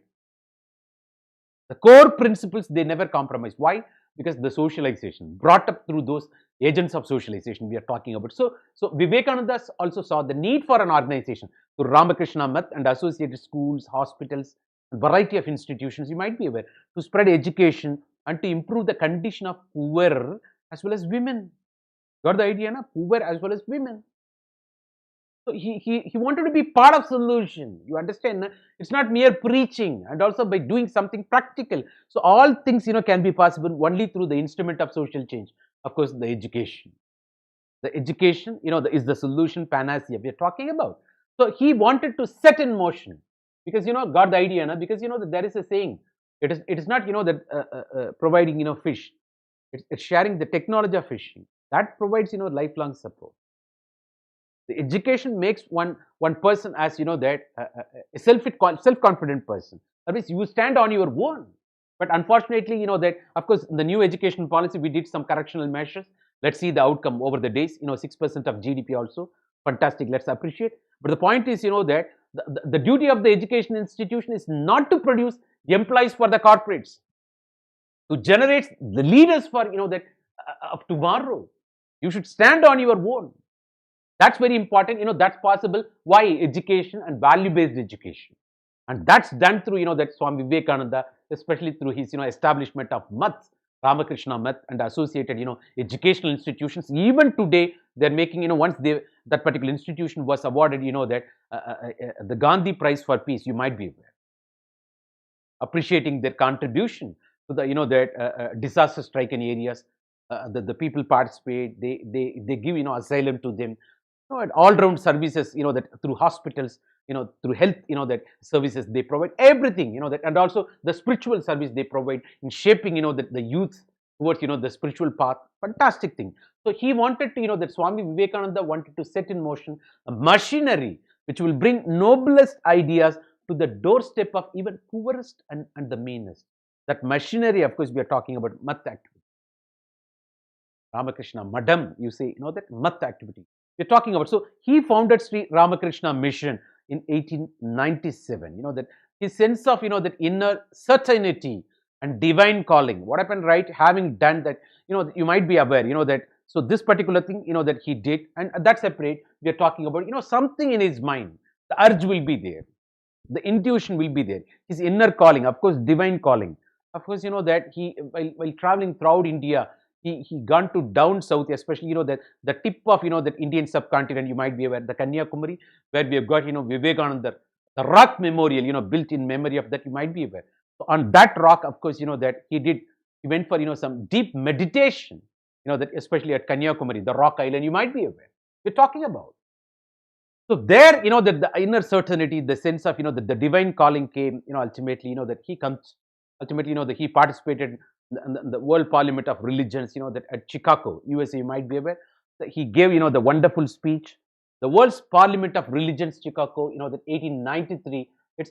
Even today, it's much spoken about. I'm going to give that. So few minutes, you're going to listen. After that, I'll be taking you to the, that the very text of speech, because that's highly relevant for, that the very examination point of view, ladies and gentlemen. So he's orated by divine right. We are talking about why the confident that the contribution of ideas, because of the very very well practiced that the meditation, and his exposure to the the philosophy, history, and the Calcutta University, that the education, he might be aware those days, and that orated by divine right, that the unique experience, he mesmerized the whole audience by his speech. We're talking about it's not by promoting likes through that IT companies. Oh my God, what a fun happening everywhere. That's fooling others. That I know. Fortunately, it wasn't there those days. It's a real mesmerization. That Swami Vivekananda did. Those days, a messenger of that Indian wisdom. He's a first ambassador, otherwise called. We are talking about a messenger of Indian wisdom to the Western world. We are talking about. One second. Yes. It is that way, ladies and gentlemen. A few minutes, that you have to get the taste. Let me take you in. One second.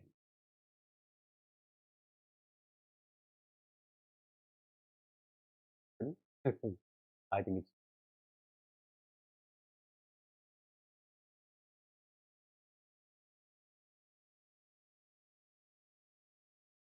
I want you to get the taste of that. Very speech for a few minutes. That's very important.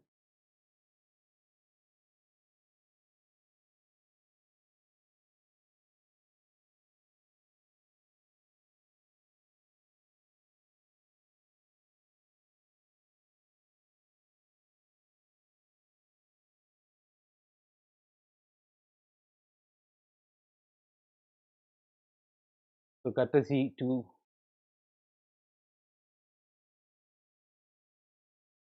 That's. I want to watch. Let me.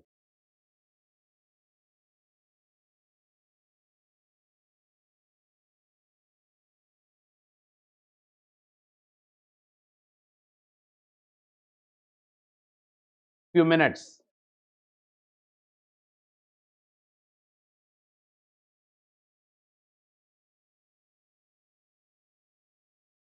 Courtesy to that animation also.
You got it, I think.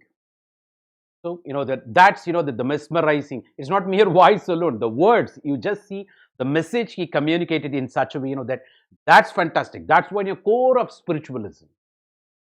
Different forms, that in which you reach me. That's what the essence of Gita. All rivers, how all different rivers, the different paths leading to the same destination. That's a spirit. You might be aware, that I thought of, that I want you to taste. If you're already tasted, that heard this, the voice of, the great Swami Vivekananda, appreciate, that I took opportunity, because even I heard this, that the rare, that audio very lately, that not those, young days. I'm talking about very late. I'm talking about, anyway, ladies and gentlemen, hope you would have benefited. That's the spirit. So after that, having delivered that particular lecture, the USA, the Chicago, the world's parliament of religions, of course, ladies and gentlemen.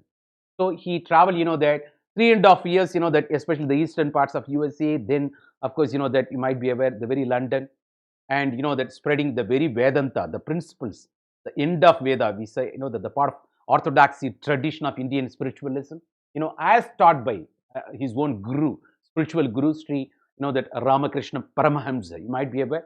So, that's why we are talking about, ladies and gentlemen, that the very essence of Hinduism he spoke. That's not contradicting any other religions. If you want to understand, that this is what the speech I've given, maybe you can download the PDF, you can understand. But let me touch only, the key points you would have heard. The sisters and brothers of America, that America, we spoke the very statement.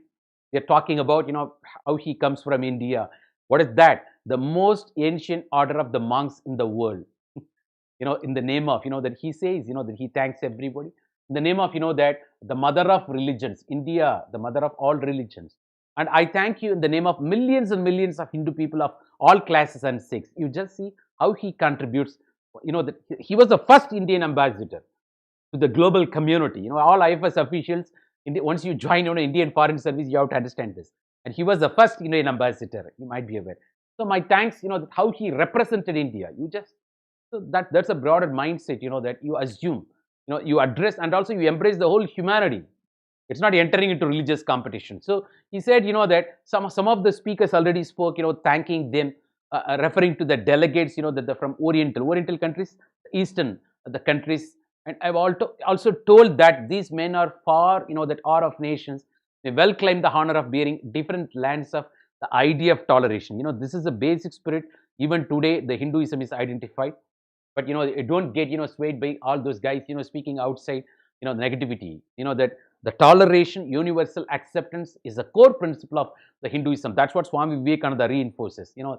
So I'm proud to belong to a religion which has taught to the world. It's not speaking bad about other religions. He accepts all other religions in the world are true. So you respect them. That's important. After all, they are different paths to that same destination. So there, that you travel, you start traveling in spiritual path. So we believe not only in universal toleration, we accept all religions as true. Got the idea, na? You understand that way. We accept, and that as they are true. That's very important. The greater magnanimity, the broad-mindedness. That there comes ultimately maturity. The spiritual path. So I am proud to belong to a nation which has sheltered the the persecuted. Even today, that Citizenship Amendment Bill Act, that it's under criticism because of the thing, that it's not allowing Muslims like that. So every political party has got its own agenda. The people, the Hindus, the prosecuted, that in different parts, that's different scenario you might be talking about.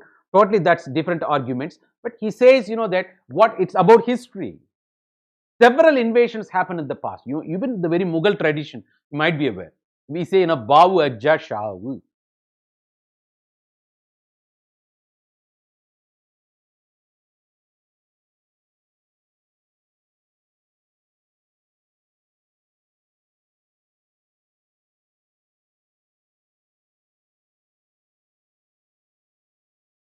What is that?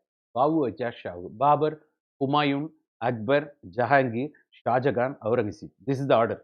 The very Mughal, you might be aware. Huh? You talk about, it is that way we are talking about, the several invasions, we accommodated the Podi and different nationalities in the name of colonization, and, the different Mughal, that invasions in different period we are talking about. So sheltered, and even today we talk about Rohingya Muslims, we are talking about, we gave shelter in Jammu, I could witness different parts of India, but the threat to national security, that's altogether different question, you might be aware. So the persecuted and refugees of all religions and all nations on earth. That how we became accommodative. It is that way. That's why, finally he touches the spirit. Unity in diversity is the, what you talk about, the secularism, Indian secularism, the core principle is already part of Hinduism. That's according to Swami Vivekananda. Got the idea, na? It is some people, some fringe elements causing, the mistakes, don't get swayed away, by that, that's what we are talking about. The very true spirit I appreciate, according to Swami Vivekananda, so it's not only universal toleration, we accept all religions as true. So the meaning is you respect. Matran thotathu malligayum manakkum. Even somebody else's garden's roses also will have its own fragrance. We are talking about. Ready to appreciate that. That's a broad-minded spirit. So I'm proud to tell you that I've gathered in our bosom, our purest, that. So of course, that how different, communities came and settled in India because of their religious, that persecution, you might be aware. The Syrian Christians, that in Indo-Israel relationship, we address, in Kerala, they are established. The Syrian Christians, you might be talking about, that the South India and took refuge in us. And, that when their holy temples, that got shattered into pieces by Roman tyranny. So all historical examples, he invited, how India, the proud nation, to which he belonged. Got the idea? And I'm proud to belong to the very religion which has shelter, and it's still fostering the remnant of, the grand Parsi community. You are talking about Parsi community, the great Ratan Tata and groups, you might be aware. And even Dr. Subramaniam Swami also married one Parsi lady. You might be aware. We are talking about variety of examples, of course. So, grand Zoroastrian nation, that we are talking about, that we accommodated them. So, and also quoting, I will quote you, brethren, a few lines, from the hymn. That's what the hymn, that he quoted, that what he repeated in his earliest boyhood, that every day repetitively, that repeated by the millions of human beings, according to Swami Vivekananda, as different streams of, the streams having their sources in different paths, which men take through, different tendencies, various, that though appear, they appear, crooked or straight, all lead to thee. This is the essence of Gita.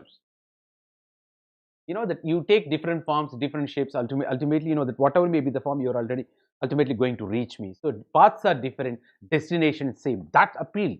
All religions are, paths are different, but heading towards same destination. That's fantastic spiritual path. So the present convention we are talking about, ladies and gentlemen, of course, this is according to Swami Vivekananda. I'm giving little bit elaboration. It's not only voice. Of course, you touch the very spirit, the words, spiritual words. That one of the most august assemblies ever held itself a vindication. Of course, that a declaration to the world of the wonderful doctrine preached in the Gita. Whoever, whosoever comes to me through whatsoever form, I reach him. All men are struggling through paths which in the end lead to me. So you understand? Ultimately reaching the God, Almighty. The manifestation. Truth is same. Manifestations are different. That's what even Ramana Maharishi speaks that way. So whatever may be. So sectarianism, bigotry, and its horrible descendants, fanaticism. What we are talking about, religious fanaticism, fundamentalism, forced religious conversion, or majoritarianism, whatever may be the forms we are talking about even today. So that have long possessed, that this. That they took control of the beautiful earth, you might be aware, for different time period, and they have filled the earth with, the violence, and drenched it, that often and often with human blood. Rattatala abdi kulupatnanga. You got the idea, na? They're talking about, so they destroyed, that the civilization and sent the whole nations to despair. So this is the thing, that the moment you enter into, that's what the blood, ultimately, the violence, bloodshed. We're talking about, Swami even today it is relevant. Even today, Swami Vivekananda's words are highly relevant. We are talking about, ladies and gentlemen, and not only that, had it not been, if we would have avoided that, situation would have been totally different scenario. So what is the point? These horrible demons, that human society would be far and more advanced than it is now. Yeah, a lot of productivity activity would have happened, and also, R&D, more advancements. By this time, you could have settled in, maybe, that we would have gone even beyond solar system also. Why not? And also would have preserved the planet of the earth, that understood the planet of the earth thoroughly, respecting global climatic change. We wouldn't have caused that, anthropogenic disaster. My God, it's, this is all if possibilities we are talking about. That's, from the perspective of Swami Vivekananda, we would have been far more advanced than it is now, what we are talking about. So, but the time is come. Got the idea, na? I fervently hope that that the bell that tolled this morning in honor of this convention may be the death knell of all those fanaticisms. I think, we needed one more, that a speech like, the Swami Vivekananda's. Of course, why we can, of course, that the moment you understand the spirit, it will stop everywhere.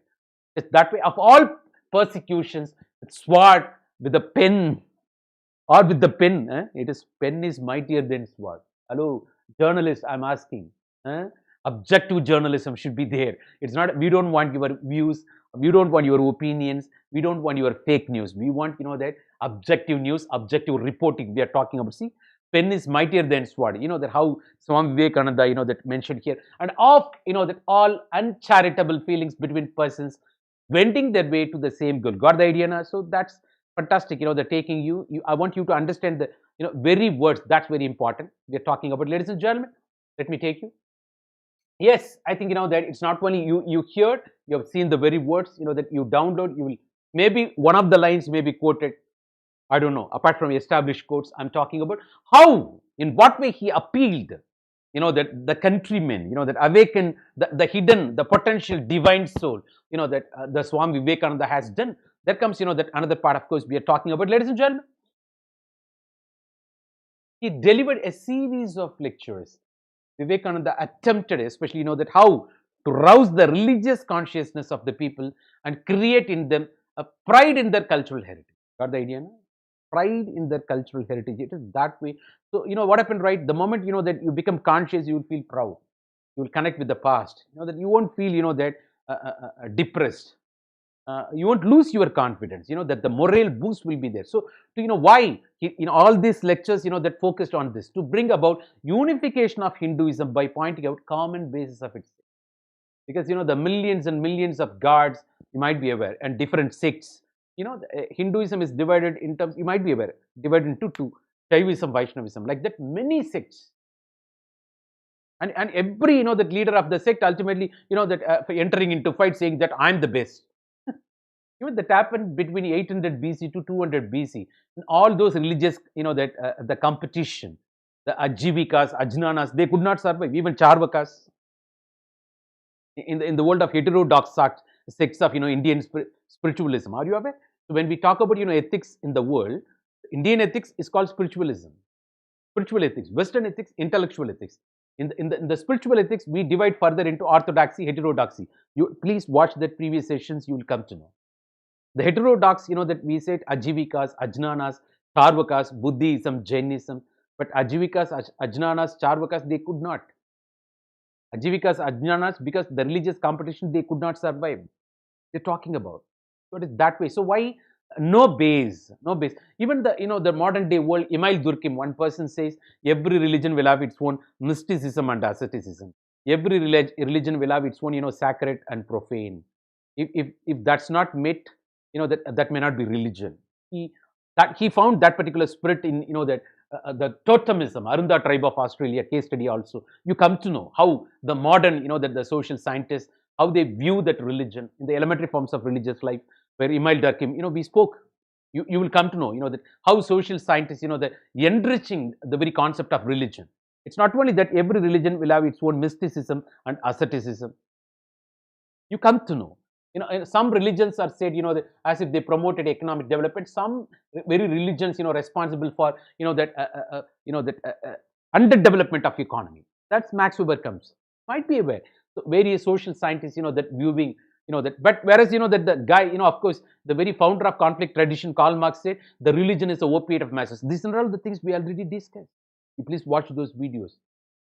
Definitely you will understand. Okay, ladies and gentlemen. So to bring about, the variety of the unification of Hinduism by pointing out common basis of sects. Every religion with sects, denomination, cults, you might be aware. So to focus attention of educated people, the role of educated people is very crucial. How? On the plight of, that especially on the plight of the downtrodden masses, the needy people. Those who are all really needed people, that they should be served. That's what we. ஏழையின் சிரிப்பில் இறைவனை காணலாம். There is one leader from South India, of course, Aringer Anna, CNE Annadurai. He used to speak that way. The smiles of God, you see, the smiles of poor people, you see the God by service. It's that way, that there are variety of ways, that through which you reach by service, by love, by truth, practicing truth. Of course, it is that. So, to focus the attention of educated people on the plight of downtrodden masses, that he's awakened all his series of lectures we are talking about, and to explore his plan for the amelioration by application of the principles of the practical Vedanta. Got the idea, na? So, he tried in so many ways using the principles of the practical Vedanta. It's not mere theory on paper. It is that way. So that's the end of the Veda. You might be aware, one of the elements of orthodoxy of Indian spiritualism. So ultimately, what happened, right? He founded Ramakrishna Mission in 1897. What you can ask me, to enable monks and lay people, that laymen, common people, monks, that spiritually, that higher people, that you might be aware, saint, monk, you might be aware. The people practice austere, that strictly adhere to the principles, you might be aware. And common people, they're ignorant about all these, value systems, maybe by, that the poverty, maybe by their ignorance, you might be aware. So monks, that he founded this Ramakrishna Mission so that, not only monks, even laymen, common people can also jointly undertake, the propagation of practical Vedanta, the principles of Vedanta. I'm not going to very deep there because, let's restrict somewhere, that. So you have to understand, then it will become religious discourse. So our motive, that the contributions of, that the thinkers, the various philosophers, and social scientists, and various religions in different parts of the world. All religions we are going to discuss. So in what way they enrich the subject matter of ethics and integrity, so that that guides you through its principles, value system. That whenever you are perplexed or facing ethical dilemma, so you ultimately get, you become part of solution. That is what it's a modern day tool we are talking about. The tool or instrument of social control of, the knowledge-based society. Ladies and gentlemen, so, that this Ramakrishna Mission, that founded by Swami Vivekananda 1897 renders, that you might render various forms of social service, you might be aware, such as, running hospitals, schools, colleges, hostels for rural. They also take part in the disaster. That's what, to provide relief and rehabilitation to the victims of natural calamities. You might be aware. So different services, they are part of the solution. That's what. It's not cursing the darkness. It's also parallelly lighting the candle. That's what great people. He appealed to the potential divine soul in every individual. When they felt, that when they lost confidence, he appealed the very masses. That's fantastic thing. And linking with, our rich cultural heritage, you have to understand, maybe colonization, maybe invasion, you went down.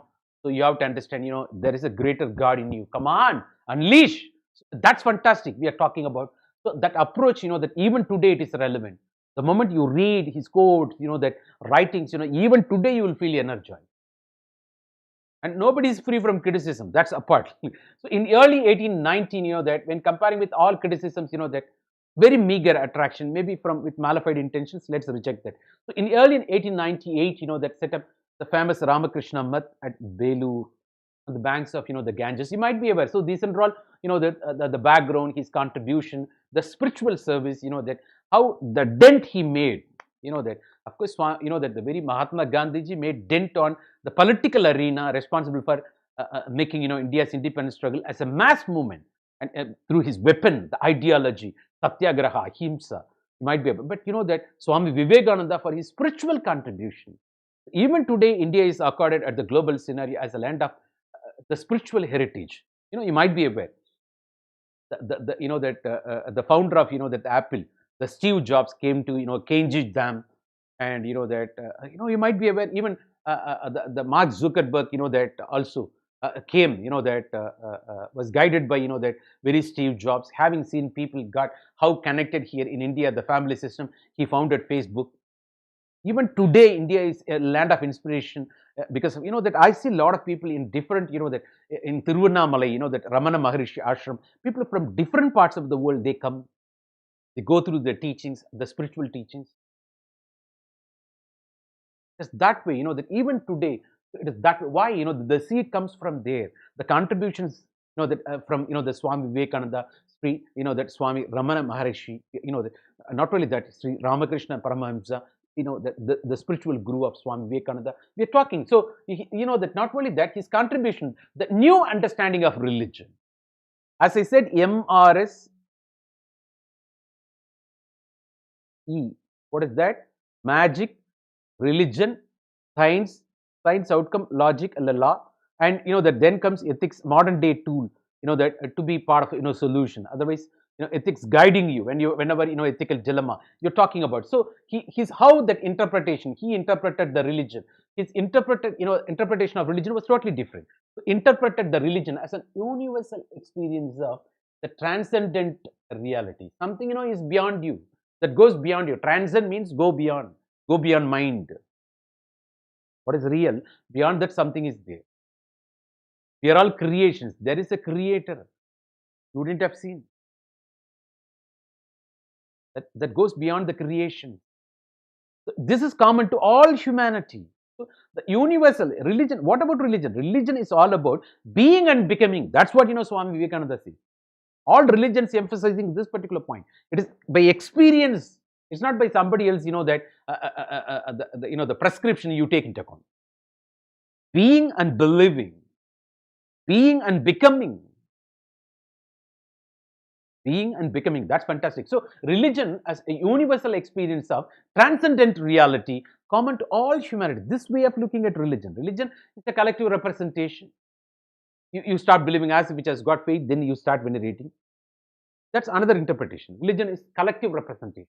But his understanding is universal experience of transcendent reality, something which is beyond these creations. You got a creator there, which is common to all humanity. See, that's fantastic thought. And also he denied the dichotomy between, that science and religion. No, it's not a paradigm shift from religion to, from religion to science. But he says it's a continuity. So, that after all, the religion is a science of consciousness. Science of consciousness, the very empiricism is based on knowledge, of course, logical connectivity, cause and effect, rationalization, reasoning you talk about. But religion is a science of consciousness, your inner voice, your intuition, that it's that way we are talking about, that your soulful, that decisions we are talking about. So religion is, you become conscious, being and becoming, that's what religion. It is universal experience of the transcendent, that reality, which is common to all humanity. You understand? So it's the science of consciousness, being and becoming. So his interpretation that way. So which frees the moment that you start thinking that way. So religion is no more under the clutches of superstition or dogmas. Freed from those. That making it personalized. Otherwise, it's listening to your inner voice. It's a science of your inner voice, intuition, something, the conscience we are talking about. So it frees the religion from the hold of superstitions, dogmatism, and priestcraft. It's not saying, that taking lingam out of your mouth and that and cheating everybody. It's not, then that's magic. You are in the primordial world. You are in the primordial. If you make people, believe that, I take lingam out of it, I give you that thing, this, no. All these miracles, mystic elements, you are taking the world to the primordial stage. You got the idea? It is that way. So he, that through his definition, through his understanding, through his, that lectures, that the spiritual explanation, he freed the very religion from the clutches of, the superstition, the dogmas, enigmatic thing, mystical thing, miracle thing, and priestcraft, and also intolerance. And making it as the highest and noblest pursuit of freedom. That by being and becoming, you reach ultimate freedom. You are freed. What is that? Brahmacharin. What is Hinduism all about? The Brahmacharin, Grahastha, Vanaprastha, then Sannyasin. See, the student stage, Brahmacharin, you learn, then you enter into family life. Ultimately, that you go for, that the student age, that not only knowledge through you come to know dharma, then ultimately practice the dharma, you earn ardha, then you enjoy kama, pleasure. Then ultimately what happened in pursuit of truth, maybe the spiritual path, Vanaprastha, you go to religious tours, maybe you go to Sabarimala, you go to Tirumala, you go to, that 12 Jyotirlingam, Kenji Dham, Chardham, and maybe Christians, that they go, that the Jerusalem, and Hajj Yatra in Islam. Yeah, that's Vanaprastha almost. See, this is what, that it is experience of, the transcendent reality, which is common to all humanity, cutting across various religions. It's not only exclusively, that fitting, that Hinduism domain. And finally, sannyasin, you detach yourself, renunciation. That it is that way, brahmacharin, grahastha, vanaprastha, sannyasin. So dharma, artha, kama, that ultimately moksha. The jivatma joins paramatma. The detachment, complete renunciation you talk about. It is not renunciation of life, renunciation in life. Patratru, be detached. Of course, Buddhism, the desires leading to, that all sufferings. Detached from, all desires, all round desires. Enlightenment, kaivalya, nirvana, moksha, atma, jnana, everything one and the same. So it is that way, that you talk about. So science of consciousness, that it frees religion from all those superstition, the dogmas, that the priestcraft or intolerance. So ultimately making the highest and noblest pursuit of the freedom, the renunciation, detachment, freedom, that ultimately not only that gives you fair knowledge and also happiness. The state of bliss. You say state of bliss, paravasam, ecstatic state, you say. Monanilai. By doing yogasana, that if you do regularly yogasana, that you come out from all those, mental depression. Very calm. The decisions will be pakka. Each and every word, thought process will be completely streamlined. Yoga, that's why, that the union, it's otherwise called, that you unite your body, that ultimately mind, the soul, that happens. For the betterment of oneself. You do meditation, yogasana, you will start realizing the happiness. You need not go to counseling center. You do yogasana, you see the after effect. The day by day, the performance. I'm not preaching anything. It's being and becoming. That's what religion. You test it, come on, go ahead. It's up to you. It's not by force. Once you get the taste, the benefit, how, the betterment you attain physically, emotionally, mentally, spiritually, that's what yoga. It's that way, that the happiness you get, people call, that ecstatic state. Paravasanilai. Bliss, state of bliss. Bliss, they say, that, it's that way. So the knowledge you gain, it's ultimately, you are part of solution then. You will be guiding. You got, a simplified solution for all complexity. Nothing will affect you. Nothing will stop you. You become unstoppable.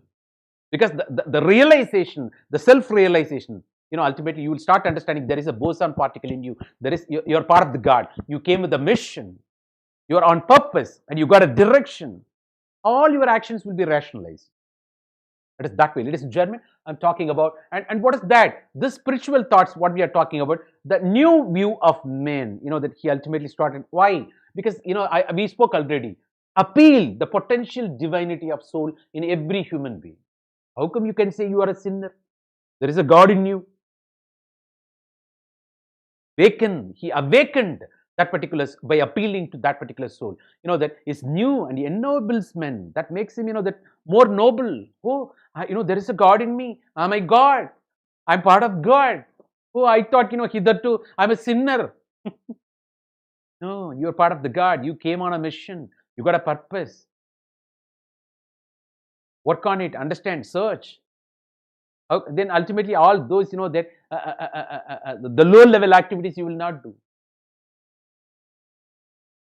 You won't indulge in, that causing, that nuisance to others. You won't do that. It is that. So in the present age of humanism, scientific progress greatly improved, that the human material well-being, that we witness that the people are rich, but they are not happy. Even the gross national happiness index, that's what it says. The richest countries are not happiest countries in the world. That is what the point of difference between materialism of the West and spiritualism of the East. The materialism of the West, one who possesses everything is appreciated. Bill Gates, Warren Buffett, poor maybe, but they themselves, that they're coming down, that pledging ultimately 50% of their, the income resources to the charities, you might be aware. But whereas in the East, one who gave up everything is appreciated, because brahmacharin, grahastha, vanaprastha, sannyasin, detachment, free from attachment, kaivalya, nirvana, enlightenment, free from rebirth.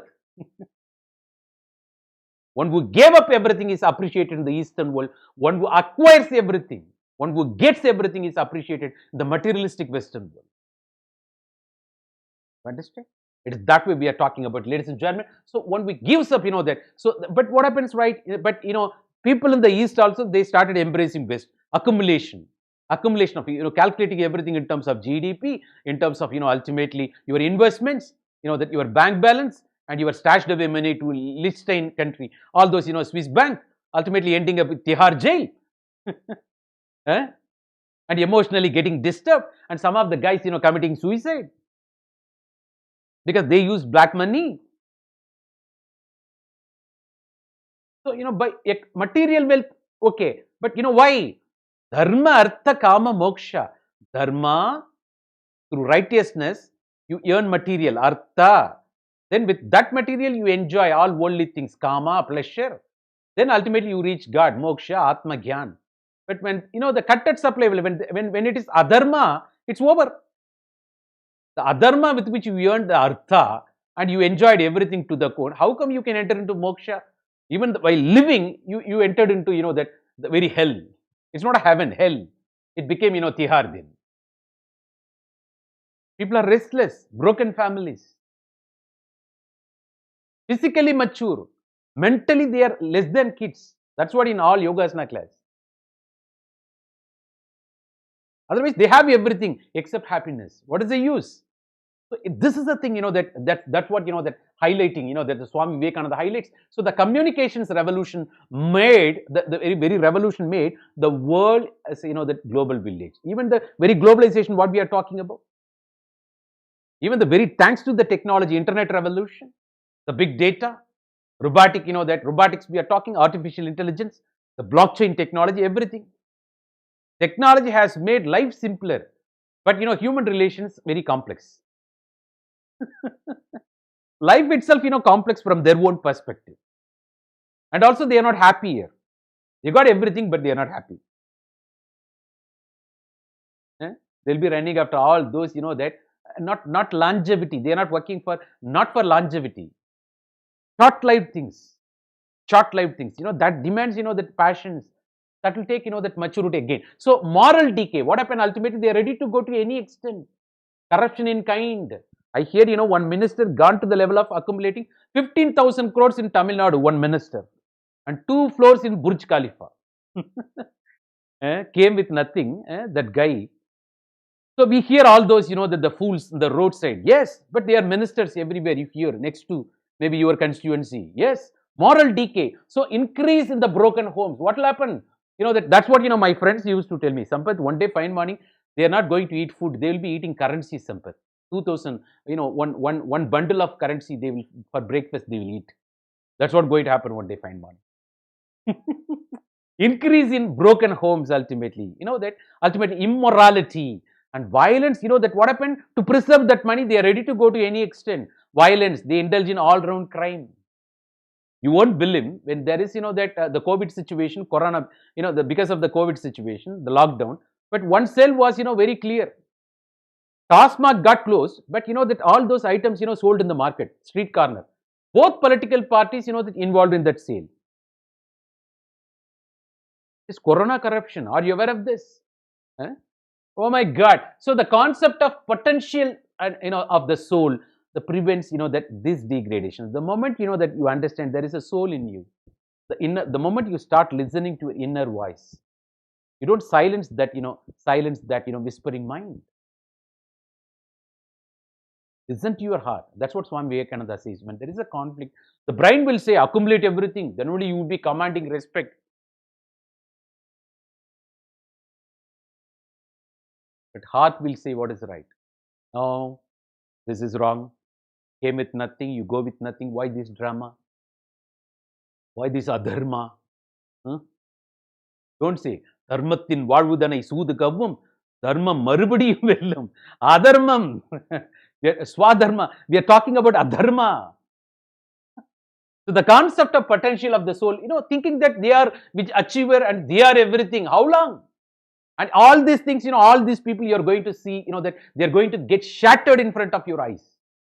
When there is change of government, all these guys will go to jail. And that anything goes wrong, that the combination, political alliance also, immediately, the tihar is, the guaranteed for them. Don't they understand? But they will go, they'll be happily go and they will come back as freedom fighter. They'll say, as a freedom fighter. They'll be given warmth reception by those, that the corrupt mechanism they have somewhere. Oh my God. So, திருடராய் பார்த்து திருந்தா விட்டால் திருட்டை ஒழிக்க முடியாது. That unless until the thief, that realizes, even the religion, Swami Vivekananda says, it's being and becoming. Nobody, it's not external, it is internal. It is inside out, not outside in. Maybe it will take time, that they need a greatest mechanism like, tihar to realize. Maybe the loneliness in tihar will make them realize. Otherwise, their loved ones, that when they, that ultimately abandon them. All those things, may happen. So, it's not cursing. That is what life, of course, we see variety of examples everywhere. Maybe the health, by the time, will claim them. By the time their hard-earned adharma ways, the monies will be enjoyed by the people nowhere related to the family. They are working for it. That's what happened. So, the concept of potential of the soul prevents this degradation. Ultimately, you will start understanding the true purpose of living. That you don't want drama. Why this? There comes a balance between need and greed. Dharma, artha, kama, moksha. It is that way. So you never compromise the righteousness. As the Dr. Kalam put it, when there is righteousness in the heart, there will be beauty. Every session I'm emphasizing, according to Dr. Kalam. When there is righteousness in the heart, there will be beauty in the character. When there is beauty in the character, there will be harmony in the home. When there is harmony in the home, there will be order in the nation. When there is order in the nation, there will be peace in the world. See, linking the righteousness on the part of an individual with peace in the world. Dharma, artha, ultimately, that is what, that we are talking about. So, it is nothing wrong in earning resources, but by adharma, it won't long last. Otherwise, you are answerable. So, divinizes, that the human relationship, that all our relationship with, that the rest of the world will become, that getting divinized. The godliness, you see. People will respect you. Of course, you commit mistakes. You come back. Speedy recovery. You feel guilty. You feel sorry. You err as human being. We understand. This too shall pass. We understand. But relationship will be long lasting. The love will be dominating. It is not expectation. It is not give and take, transaction. It is unconditional love, that too.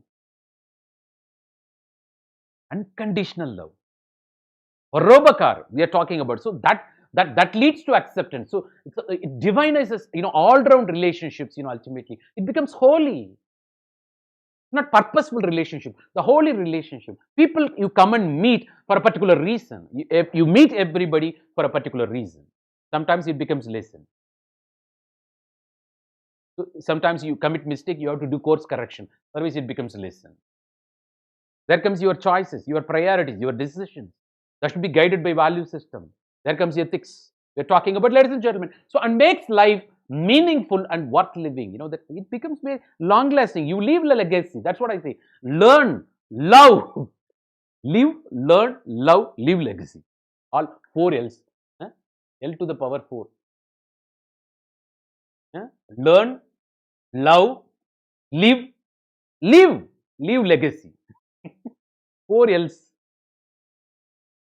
Oh my God, that's fantastic. Simple. So, I repeat once again. Learn, love, live. It's not existing. Living. Live to the core, by practicing dharma, and leave legacy. And build institution, establish institution, leave it for the future generation and its benefit. You make a mark. Echattar kanapadumra. That there is a saying in Tirukural. Takkar, Tagavilar, Enbardam, Echattar kanapadum. See, what you leave after you, that speaks more about you. we are talking about. So, it's leaving legacy, building institution. It's not talking about people discussing ideas, because you are great, part of the great. So ultimately what happened, right, that the very Swami Vivekananda, his view about men, he laid the foundation for spiritual humanism. He says, basically we are spiritual human beings, we undergo human experience.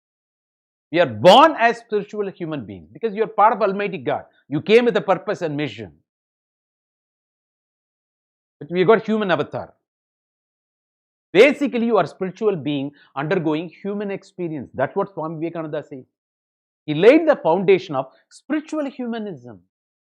It's not shrouded in mere religion, but according to him, religion itself, a science of consciousness. He took religion out of that all those dogmatism, all those superstition, all those violence, all those religious competition, all those blasphemous bigotry. Religion, according to him, after all, that being and becoming, realizing there is transcendental reality which is common to all humanity. That's why he started respecting all religions are true. Let me respect. If there is God in me, there is God in you. You may be Christian, you may be Buddhist, you may be a Jain, you may be my Muslim friend. There is a God in you. Let me respect. It's not saying that that a frog in a well said this is the only world. Hello frog, you may not be knowing there is a bigger world in the outer side. The frog became adamant, keep on telling, no, this is the world. Nothing is outside. The people, that in every religion you got like fringe elements like this, na? Understand the wholeness. The greater thing. Of course, that will make you humble. I'm talking about, ladies and gentlemen. So, what is that? The principle of morality and ethics. Morality and ethics. So, the prevalent morality in both individual life and social life is mostly based on fear. Got the idea now? Why people are, that ultimately, that strictly adhering to, the culture, the morality, listening, otherwise, adhering to the principles, law, because afraid of, on violation, they'll be punished. Fear.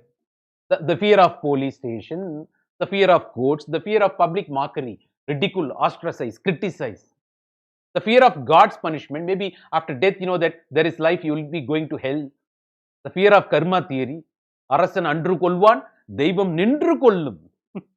Murpagal seyyin, pirpagal vilayum.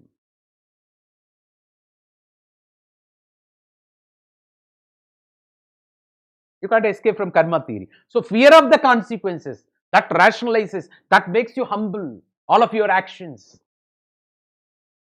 That is what, the prevalence of today, in today's world, why the morality, why ethicality, why people are good, be good, do good. Why? Because they know the consequences of it.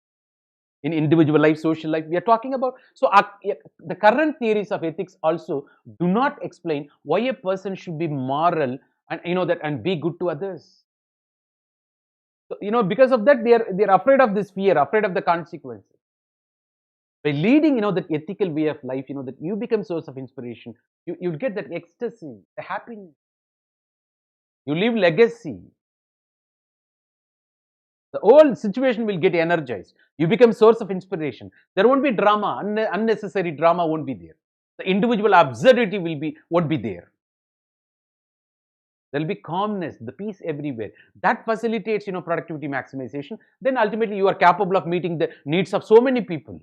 You are part of giving, contribution. You make others happy. It's not only being happy, make others being and becoming.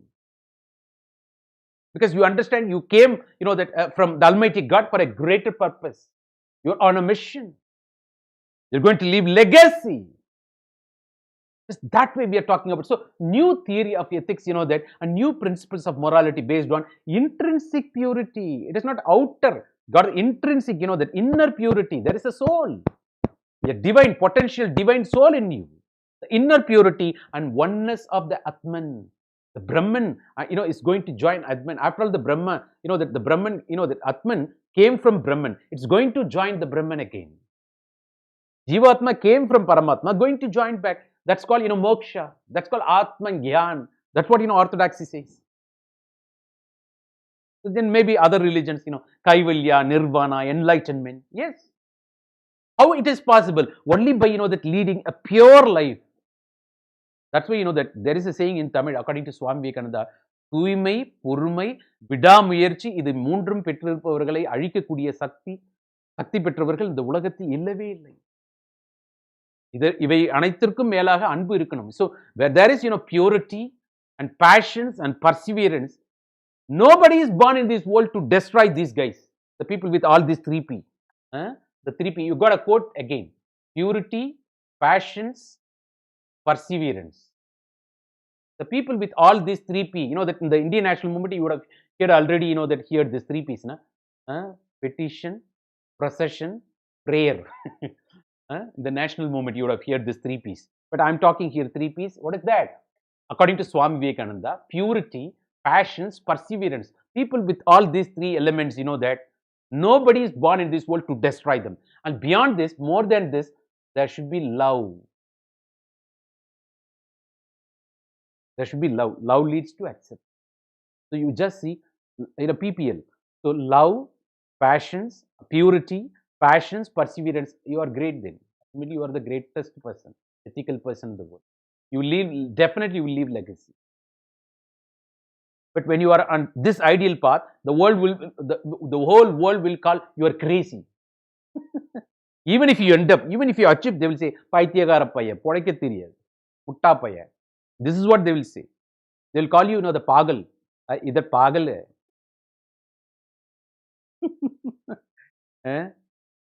Dress போடாதவன் ஊர்ல dress போட்டவன் முட்டாளு. When 95% of the crowd is that naked, the 5% of the crowd that well dressed, how they will be viewed? That's all. That's all. But they've got justification. Practically, Sampath, you have to be practical, Sampath. Yeah, you survive with practicality. Let me excel with my idealism. Come on.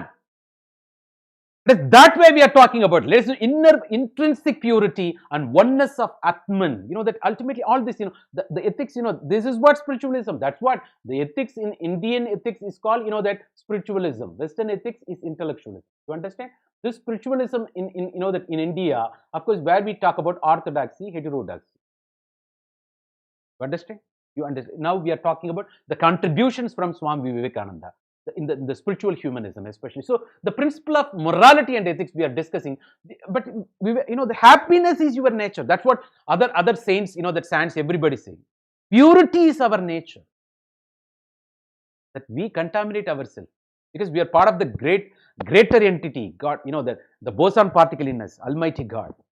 That when the child is born, it's very innocent, ignorant. Over the days, we contaminate the kid.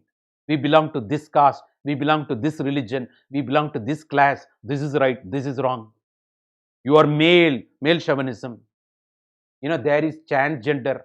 That's very low attitude. What to respect, what not to respect. Cultural conditioning. When you are born, you are pure entity. God's child. The purity is our real nature. But that our true divine, but you have to understand, what is the point? Because our true divine self or Atman, got the idea, na? Because the part is in it ultimately, because we came from God. We are part of it ultimately. This soul is part of the greater soul. And happiness is your real nature, but you did everything in your life and made you, that unhappy. For that, you educated yourself, you earned money, you got the help of technology, you got variety of relationships, but in spite of that, you are not happy. What is the point then? Basically, you are happy, but you made yourself unhappy by using all those. It's the mismanagement, misplaced priorities. What is the use of having all if you're not happy? What is the use of having all if they are going to contaminate your soul? The body is an opportunity to add value to the soul. Who gave you authority to contaminate the very body? Who gave you authority to contaminate the so-called soul using the body? We're talking. So purity is our real nature, our true divine, that the self, that our Atman, because that the potential divine in you, the potential soul in you. Swami Vivekananda's appeal against all those people who lose, confidence. You are part of the God. You are not sinner. Don't feel bad. Come on. It is that way. So love and serve our neighbors. It's that way. Love and serve neighbors, but don't make them parasites. Don't make them opportunistic. Don't feed them. கொல்லன் வீதியில் ஊசி விற்பானேன். You have to serve the people who really need it. So, but when you are serving people, who don't need your service, you won't be respected. Probably they don't know your value. So the people who really badly need it, you have to serve them. That's important. So first you have to love everybody, then you start serving. Love leads to acceptance. It's not expecting how people should be. Even what I said also part of expectation. That's also wrong. People should be like this, then only I will serve. No, parobakar. Whoever may be in the other end, let me give. I'm not bothered about who is in the other end receiving. If I'm expecting how the people should be, it's over then. It is then transaction. It is not giving away. I'm entering into business then. The parobakar, the contribution should be ultimate. It is not based on expectation. Then it becomes business transaction.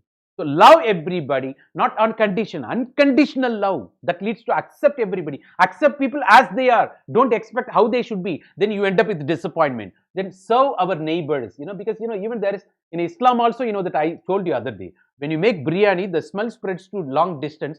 Up to that distance, you have to share your biryani. The Bagris, they've got the same way. Even Gujarat doctrine speaking that way. If you don't take care of your neighbors, you can never be happy. You can choose your enemy. That's what Atal Bihari Vajpayee, the great Prime Minister of India, former Prime Minister, says. You can choose your enemy, but you can never choose your neighbor. It is unfortunate if they are rogue.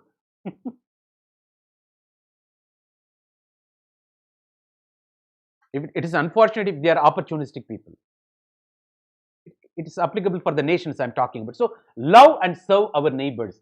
If you don't keep your neighbors happy, you can never live happy. If you don't keep your surroundings happy, you can never, that live happily. That way. So we are all one in supreme spirit, known as Paramatman, Brahman. This Jivatma, part of Paramatma. It's all, that the spiritual humanism notion we are talking about. That way. So he built, that a bridge between Indian and Western culture. He became a bridge. That's what.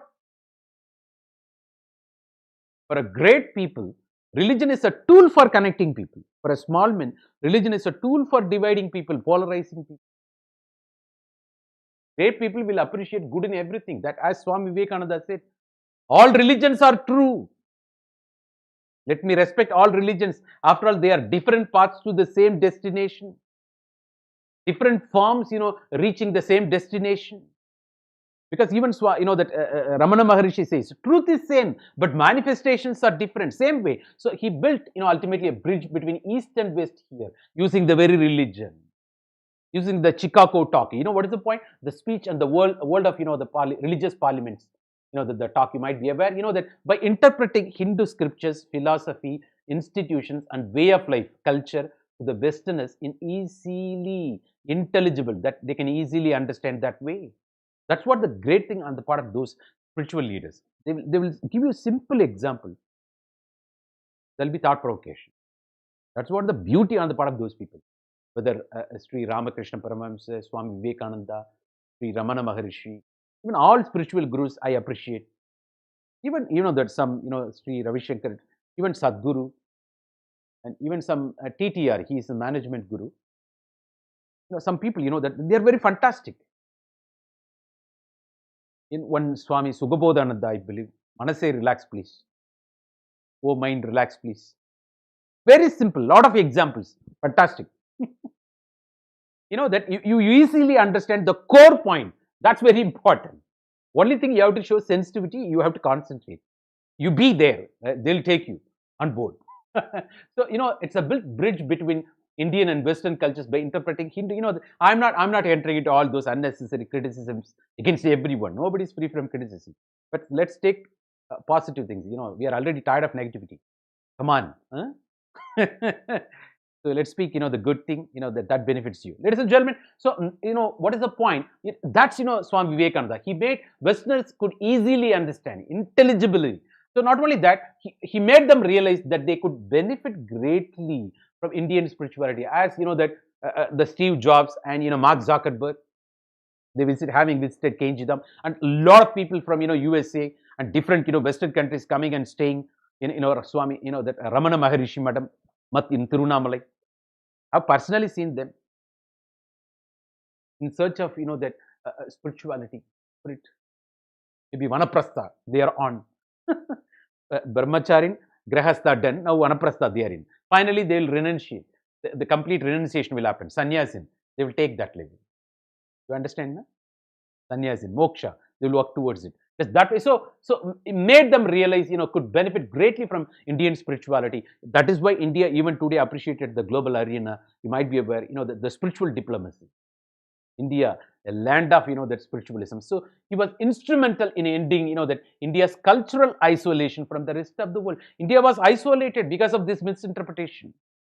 And he connected India with the rest of the world by speaking about, that all those, the rich heritage about India. And India, that is why he is called, the first great, the cultural ambassador to the West. Swami Vivekananda, all, once you become IFS officer, you have to recall me that day, third set other day. Otherwise, if you are already knowing, fantastic. Thank God. Swami Vivekananda, India's first great cultural ambassador to the West. Okay, and he's Swami Vivekananda IFS. Swami Vivekananda IFS. Don't ask me, that when he wrote, civil service exam. So, ladies and gentlemen, that way. So India has had from time immemorial a strong sense of, cultural unity we are talking about. In spite of her innumerable, even today you talk about people speaking different languages of different ethnicity, different, the historical tradition of regional diversity, regionalism. We all live as, that one entity, one Indian. That's what we say, unity in diversity. Unity not by uniformity. The ethnic cleansing I'm not talking about. Unity by diversity. That is what the true spirit of, Hinduism. That is what, the spirit of secularism also. What the idea? It is that we have to understand the spirit, that. So, whenever, that our religious people in India, they've got some confusion, please, go through Swami Vivekananda's Vedanta and his, try to listen some speeches. And that will, that, whatever may be, that, the religion, the purpose is ultimately, that self-realization. Unfortunately, instead of realizing that, they want others to realize their own God. It's almost like, the frog in a well story, well. So it's Vivekananda who revealed the true foundation, of this culture and clearly defines, defines and strengthens the sense of unity as a nation. The unity and, that by, unity in diversity, the core principle of Hinduism. He made it already. The sense of unity as a nation, the appeal to the youths, that of India, those days, by appealing to the potential divine, that the soul in every individual. That's the idea. It's not declaring them people as, sinner. You are not pavigal, you are not sinner. You are blessed, stay blessed. You are here to enjoy ecstasy. You understand, your true nature, you are very pure. That, that nature, soul, that don't contaminate it, by your, that unethical activities. So he reminded Indians of their great national spiritual heritage and revived their pride in the past. It is that way. And he showed the weakness, that of Western culture and how India can become part of the solution. It's not accusing. If, there is an opportunity. An optimist will see solution in every problem. A pessimist will see problem in every solution. As an optimist, he could see solution, that for this, Western, materialism, okay, fantastic. But, that you are not happy. You did a lot of things, you need the spiritualism support. So, that he showed weakness of the Western culture, how, the broken family, the people lack happiness, all those stuffs, violence even. So, how India could help them in overcoming them. Of course, that it is that way. So, the India, the land of spiritualism, can guide the way. A spiritual guru, the world, India, a spiritual guru, India, that is Bharat, a spiritual guru, Vishwa Guru, spiritual guru to the world. That it is that way, that started from the days of, Swami Vivekananda. So sense of unity, pride in the past, and sense of mission, which Vivekananda proclaimed, greatly strengthened Indian national movement. That benefited immediately India's independence struggle. Lot of our, the people, educated intelligentsia ultimately benefited more, and they utilized the same language, similar language, to motivate the masses, the youths of India. so that, they take part in in the independent movement. Of course, that accolade ultimately, that none other than, the first Prime Minister of India, Pandit Jawaharlal Nehru, that spoke about, that the very Swami Vivekananda, that about him. He says, he rooted in the past, full of pride in India's prestige. Vivekananda was yet modern. It's not taking asylum in the tradition. Also, he was modern. His openness to embrace, that to learn from others, that in his approach to the life's problems, and was a kind bridge. He was a bridge between the past of India and her present. Got the idea, no? How to link with our, the past tradition and, the present, so that, there will be better future. And also he came as a tonic, that encouraging tonic to the depressed and demoralized Hindu mind, and gave itself, a self-reliance and some roots in the past. That when it comes, only when there is strong root, everything rooted in the tradition, you will understand, that you need someone, that to exemplify that way, that ultimately that comes, crucial role. That's appreciation from, the first Prime Minister of India, the light of Asia, Pandit Jawaharlal Nehru. You might be aware we are talking about. And not only that, even, that Netaji Subhash Chandra Bose, that, and of course, the political difference among, that Gandhiji and Subhash Chandra Bose different, but, you see how people are, that appreciating Swami Vivekananda. Swami Vivekananda harmonized the East with the West, acted as a bridge, and religion and science, because, according to him, religion is a science of consciousness, and also, that bridge between past and present, and that is why he's great, because, that's what, he acted as a bridge. Our countrymen have gained unprecedented, self-respect and self-reliance and self-assertion from his training. He became a brand ambassador to India, the first brand ambassador of India to the Western world. So you got, you are from the proud spiritual land, India. Self-respect, ultimately, self-reliance. That you talk about. You're talking that way, and also self-assertion. You became assertive because you got, the rich legacy here. You need not feel depressed, oppressed. It is that way. So that ultimately, the accolades, from Netaji Subhash Chandra Bose, you might be aware, the founder of, that ultimately INA, Indian National Army, you might be aware. So Vivekananda, that opened the minds of Indians to the duty. You got responsibility. That you guys are educated, powerful, but you have to understand that, you should not neglect those, poor masses, downtrodden masses. If you neglect them, the whole India will fall. You got responsibility. Otherwise, you are traitor. You have to take care of them. It is that way he appealed the educated masses, young Indians. That way, the duty, with more power comes more responsibility. It's your payback time. To the downtrodden masses, especially the needy people. So long before even the very, the establishment of Ramakrishna Manth, the missionary activities. It's not preaching, it's practicing, even the practical Vedanta. So long before ideas known to India, Vivekananda spoke about the role of labor classes. Labor class movement 1920, you are talking about Communist Party of India. Even the West Bengal, that the communist regime for long. Jyotiba's government, Buddhadev Bhattacharya, that came to end because of, the Tata Singur project. Mamta, now Mamta heading towards trouble. That's different scenario.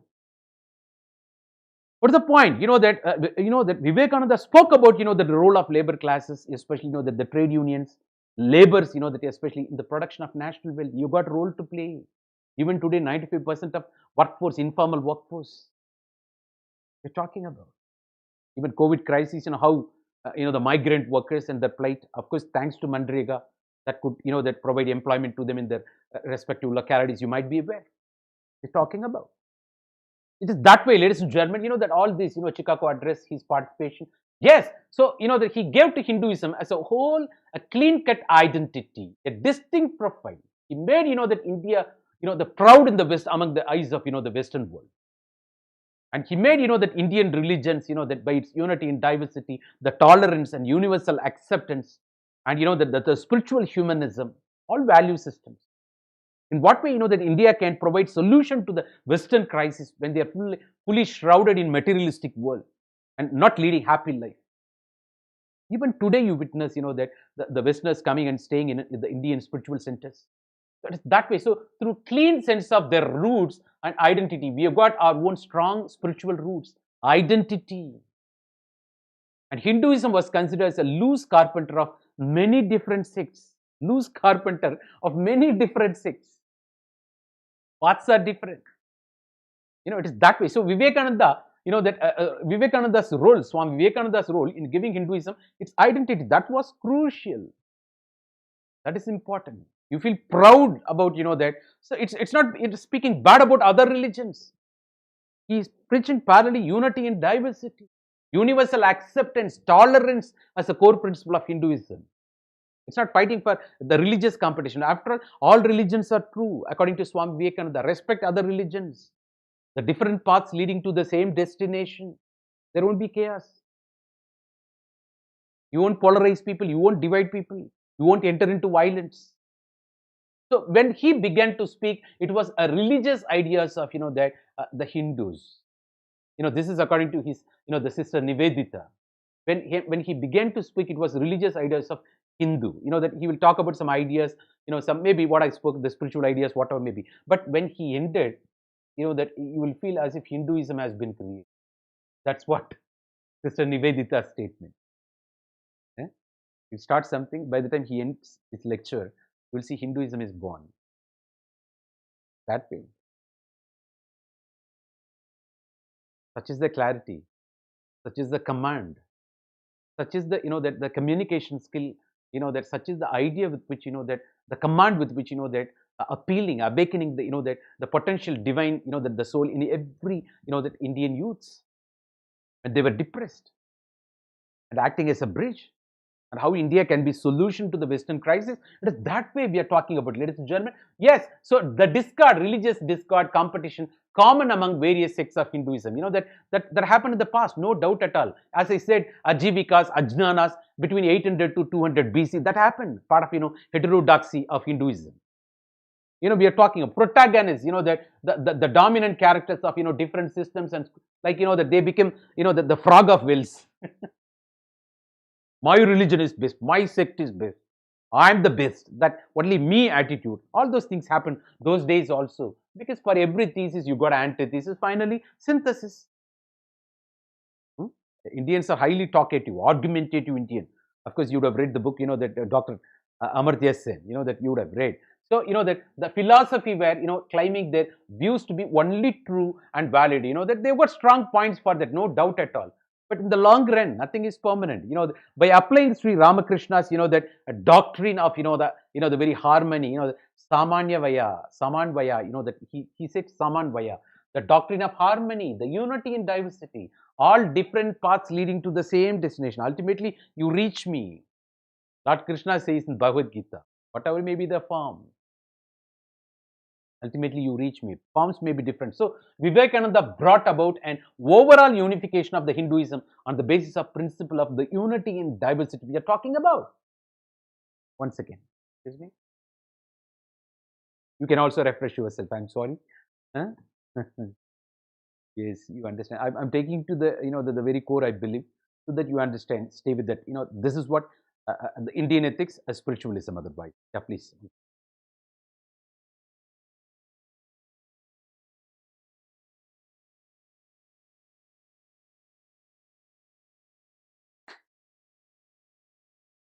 So Vivekananda, that Swami Vivekananda raised his voice in defense of Hinduism, main accomplishment in the West, because they were full of full of misinterpretation that happened those days.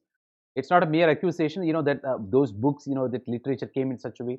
Even those days, the Christian missionary activities happened. The propaganda created a false view of Hinduism. You even that. The Asiatic Society of Bengal, the Jones, all those, that the Western educated people came and wrote about Indian history to feed the colonial rulers so that they can exploit more. They never understood the core principle of the, the very Indian society. They wrote in such a way, ultimately, so that, the British colonizers, can exploit more. That the purpose was different. They never understood the core principle of, otherwise, they destroyed, the spiritual heritage of India in such a way. Because, once you reveal, that Indians will feel, the proud as, what Swami Vivekananda did. So their role was primarily, that's what Macaulay Minutes. According to Macaulay Minutes, when he was promoting English education, he said, that these people, that the very strongly connected people because of its cultural roots, that it's very impossible to destroy them, to take inroads in them because they are very strong. That's what India, because unity in diversity. What happened, that you have to destroy this culture. How you can destroy this culture? For that you go for language, the promotion of English education. So by seeing, that a person speaking English, they should feel inferior. The moment that guy feels inferior, the situation is ripe. You can, that dominate them, exploit them. That is how the promotion of English language. So, but language is the vehicle of the culture. I'm sorry, unfortunately, I'm speaking English. I'm also parallelly, that learning, that apart from my Tamil mother tongue, and learning parallelly Hindi also. But one day, fine morning, I'll be excelling. I want to learn other languages also. That's fantastic. But in spite of that, what to do? Language, I'm comfortable. This is English medium lecture. I'm giving you English medium. But at the same time, you have to understand what happened those days. The promotion of English language, Macaulay Minutes, came with that notion. What is that? The language is the vehicle of the culture. If you destroy the language, local lingua franca, and make them feel that English is a superior language. Even today, in the rural area, people feel, Nalla padicha pulla, he's intelligent, speaking good English. Hello, after all, English is a language. Language is not knowledge. Language is a tool to reach the destination. That's called knowledge. People speaking good English may not be, that intellectual also. May not be with good knowledge too. It's good to have good communication skill in two languages. That's fantastic. But that's not a guarantee for your, that wisdom or knowledge or subject matter expertise. It will take some time for you to understand if you don't understand. Ladies and gentlemen, what I'm talking about. So Macaulay Minutes, the aim was to destroy the language and making, that Indians to feel English as a superior language so that, they can exploit. That is what, so all missionary activities, that came and propagating Christianity and converting, that the Indians, that to Christianity. So that, that all these things happen, that northeastern states, especially tribals, they got, that converted to Christianity. They benefited more because of British colonization. Then the, mainland, that Indian tribes, that's different story. That's different level of argument. So they came with purpose. Proselytization, number one, evangelical, the missionary activities, and also they gave bad picture about India. So you can convert them a lot because the people were, that various, that oppression, suppression. And also, that the wrong picture, the Western minds ultimately, and also the British colonized also, historians also came with a different purpose in mind. They rewritten the Indian history so that benefits, the British colonizers. May not be revealing the true picture of, that Indian scenario. So Vivekananda had to face stiff opposition in his attempts to defend Hinduism when he was trying to do that. It's not free from criticism, free from opposition. So ultimately, what he did, rejuvenation and modernization of monasticism. He established monastic brotherhood. Ultimately, he did rejuvenation. That revival, and also made it more modern, open to challenges, and also embrace what are all the good things in the Western world. Also, you embrace, and you should know the scientific temperament, respecting women that you have to learn, because given India, the tradition, patriarchal male shamanism, you have to learn how to treat your women with respect. He also, that with open-minded, that is what modernization. So ancient principles of renunciator and God realization combined with science to God in men. Got the idea, na? So it's taking the past, of course, renunciator and God realization combined with, the science, embracing the modernity, and also realizing there is a God in you. So that's what the statement, what is that? Shiva Janane Jiva Seva. There is a statement, that the slogan, Shiva Janane Jiva Seva. It is that way. It is that way. So, the service to poor, the service to Lord Shiva. So if you don't, see, that Lord Shiva, the God in poor, then what else? What is the use of worshipping the idol? What is the use of worshipping stone? So that's why the Ramakrishna Math, the missionary activity, service to the needy, service to the poor. See the God in the smiles of, the poorest of the poor. It is that way. So he equated science, that to humanity with service. Got the point, na? He equated the science to humanity, service to God. Got the idea, na? That is the very motto. Shiva Janani. Got the point, na? Shiva Janani Jiva Seva. we're talking about. Ladies and gentlemen, this is all, the slogan on the part of, that, the very, that Swami Vivekananda. Ladies and gentlemen, it is right time, let me take you to the very quotes, famous quotes of, Swami Vivekananda. You might be aware, that this is all new to you. You would have come through, but in spite of that, there will be questions based on these quotes only. Now we are entering into climax, of course, because the questions are giving quote by Swami Vivekananda. What do you understand? What's your interpretation? How do you link with contemporary world? It is that way. So there comes, crux. It is ultimate. So long as the millions live in hunger and ignorance, I hold every man is a traitor who, having been educated at their expense, and pays not, that the least heed to them. You became rich. You became, the great by exploiting those resources, but you are not taking care of them. You understand now? The corporate social responsibility, that by government of India, you corporate benefited much out of this scenario. You benefited the resources, payback, allow scientific social responsibility, take something, that does good for the human being, for the betterment of human being, do something. The invention is not for, the commercialization. It should benefit humanity. You understand? I see the corollary there. So the as long as millions, what is the use of having, that the all food, that we've got food grain stocks, it is getting wasted. The capacity 41 million tons. We got, more than 100 million tons. Ultimately, food grains are wasted. That's beyond the capacity of, the Food Corporation of India godowns. The storage facilities are not there.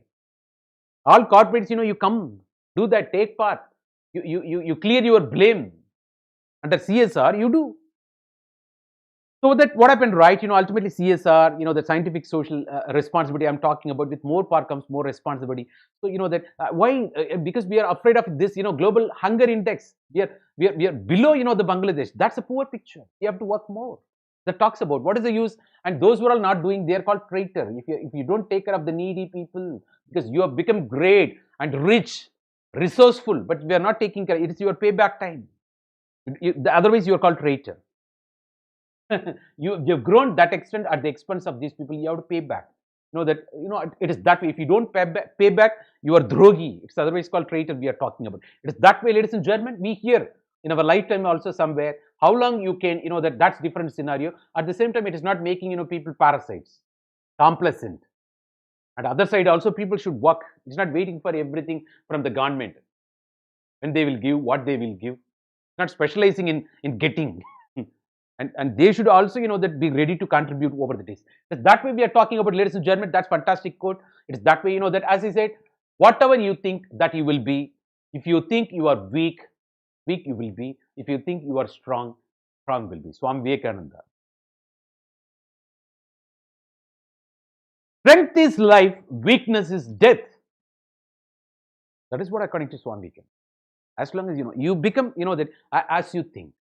You think as you become. You become as you think. So whatever you think, you will be. That is the point. So think good. Thought leading to action. Action, habit.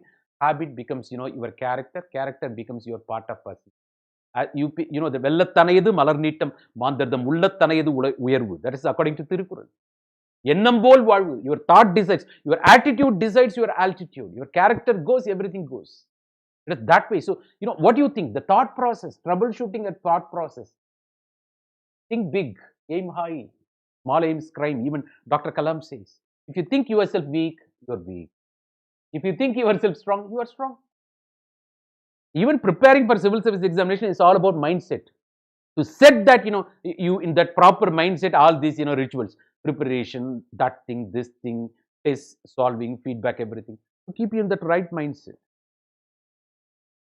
So that you get self-confidence to face the examination. So, so it is, that what do you think you become? It is that way. Ladies and gentlemen, it is that way. So that's fantastic. And not only that, the faith in ourselves. Have faith in you. Even if nobody believes in you, if you believe in yourself, still you will see the finishing line. If everybody believing you, if you don't believe yourself, gone. You may be good in everywhere, but if you're not good here, it's over. Have faith in you. What is the use of having faith in millions and millions of the gods if you don't have, faith in you? Understand? That's what appeal. There is a potential divine soul in you. Come on. By birth you are pure, but you did everything, that you became impure. By birth you are happy, you did everything, you became unhappy. That is the point ultimately we are talking about, ladies and gentlemen. So it is, have faith in 330 millions of your mythological gods, and all the gods which foreigners gave, now and again introduced into your midst, and still have no faith in yourself. There is no salvation for you. You don't have faith in you, no salvation. Have faith in you. There is a greater potential divine soul in you. Come on. That's the greatest appeal, that. So that's a quote we are talking about. Strength, strength, strength. Strength is life. Expansion is life. Contraction is death. Strength is life. Weakness is death. That's according to Swami Vivekananda. So strength is that, that we want much in this life for what we call, that sin, sorrow, hello, sin, sorrow, have all, that one cause, and that's our, weakness. So the moment you are weak, that everything will follow. Sin, sorrow, everything. So the weakness, comes because of the weakness. There comes ignorance. That ignorance ultimately, that comes because of that misery, misery. You call, right? Have faith in you. Feel that, that think always you are strong. The moment you become weak, everything takes, that inroad in you. Sin, sorrow, and ultimately ignorance will take part. You got a justification for that. Come on, that the moment that you feel you are strong, everything falls in your place. And the purpose is great, the whole universe will conspire in such a way that you achieve. For that, you have to feel, first of all, you have to have belief in you. Self-belief is number one. Forget about the rest of the society, whether they believe or not. Do you believe in you? That's fantastic. Everything falls in place. So for that, you should believe in you that you are strong. Not weak, you are strong. It is that way, ladies and gentlemen. Let me take you to the next level. And never say no, I cannot. Never, I cannot. Because that you are infinite. Unlimited potential. You are unstoppable. All power is within you. You can do anything, everything. That because you are part of the greater entity. That this Jivasma is part of the Paramatma. There is a boson particle in you, potential divine in you. He awakened the potential soul. So that, you feel confident, have faith in you, you are strong. It is that way, that never say no, never say I cannot, because you are infinite. Of course, the moment you start execute things, everything will fall in place. Don't worry. But that way, that. But of course, in corporate world, we are saying different, that you should know how to say no. When you want to say no, you have to say no. Otherwise, that leads to unethical grounds. That's different. It's not saying yes to everything. But, all ethical grounds, it's totally different argument. It's not saying, that yes to everything and that all comfort and ultimately losing your identity. I'm not talking about it. When you want to say no, you have to say no. When you want to say yes, you have to say yes. That comes out of your self-confidence. That comes out of your self-belief. Strength in you. It is that way, ladies and gentlemen, because you got power within you. You can do anything. You are capable of, that unlimited potential in you. And as I said in the beginning, purity, passions, perseverance. That it is three essentials, sir, that very badly needed to success. You have, definitely will be successful. And beyond that, you should love everybody. Beyond that, you should love. That's very important. That it's very difficult to touch. This is easy. That this is, and that takes time. And of course, the moment you reach that fantastic then, ultimately you became spiritual person, ethical person to the core. That's according to the Swami Vivekananda. Religion is realization. It's not a talk. It's not a discourse. It's not a doctrine. It's not theories. Whatever beautiful, however may be the infrastructure, it is being and becoming. Religion is that you undergo that experience, being and becoming. And it is not hearing what you hear from others. What is acknowledging, that subscription, a prescription, whatever may be, nothing doing. It's being, that it's ultimately, it's not somebody else preach. And what you did. Do you believe in yourself? It's done. Because there is God in you. Believe yourself first. That demands meditation, yoga, asana, everything. Self-belief comes automatically. It's that way you feel you are strong. So, that it is not hearing or acknowledging. It is the whole soul becoming what it believes. As you, that you become, that ultimately as you think. The whole soul becoming what it believes. That way. It's that way, that will you feel, that you have to, that have self-belief in that. It's ultimately, we're talking about it's being, it's practice. It's being and becoming. That is what ultimate religion we are talking about, ladies and gentlemen. So education is the manifestation of the perfection present already in man or women. There is education. Everything is inside out, not outside in. So that's what, Swami Vivekananda raises question in another speech. And that Newton came and spoke about gravitation force. Do you think gravitation force wasn't there before the discovery of Newton? It was there. And Newton, that came with that opportunity, he discovered. Doesn't mean that, that gravitation force wasn't there. The same way, education, gives you opportunity so that you understand, that ultimately there is a perfect system that facilitates, that becomes instrument, a tool, a solution, to bring out, the very purity from you, the purity out of you, the perfection out of you, to manifest the perfection which is already in you. That becomes opportunity. So that's fantastic. So education is a manifestation of the perfection present, already in me. It's not outside in it, it's inside out. But education facilitates. Education facilitates. So, and divinity, that ultimately religion. Divinity is the manifestation of the religion which is already in man. Otherwise, ulta. So, religion is the manifestation of divinity already in man. It is ulta actually. I don't know why this company changed. That someone, that we take from outsource, the quotes from net, of course. So religion is a manifestation of divinity. You are, that's what appeal of Swami Vivekananda. The potential soul in you. You are part of the greater soul. The Jivatma, part of the, Paramatma. So religion becomes opportunity, because religion is, after all, according to Swami Vivekananda, a science of consciousness. That gives you opportunity, that so that that already the divinity is in you, is getting manifested through religion. Religion becomes a tool or opportunity, an institution. Wherever religion, wherever education article comes in essay, everywhere you can use this quote, fantastic quote. So that's what he said. Basically, we are spiritual human beings. We are spiritual beings, but undergoing human experience. We are basically spiritual when we are born, but we undergo human experience. That's fantastic, actually. We are talking about, ladies and gentlemen. And not only that, so teach yourself, teach everyone his real, that nature. Got the point now? Because by nature you are pure. By nature you are, the happiest person in the world. But you did everything, you made yourself unhappy. You did everything, that you contaminated yourself. So for that, what you have to do, call upon, awaken the sleeping soul in him and see how it awakes. You call upon the sleeping soul. Come on. And see how it awakes. The power will come, glory will come. Once that it is awakened, that's all. You have to do push, your initial thing. You have to, the persuasion, leadership by persuasion, by inspiring them.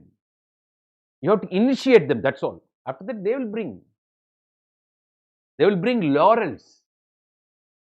That starting trouble will be there on that part, that you have to make them realize they are part of the greater purpose. That's what Dr. Kalam used to say, so that he will connect everybody with the greatest, the purpose. But he will make him understand the whole system. So what's your role, what's your contribution, how important you are. The moment you get the holistic perspective, that's all.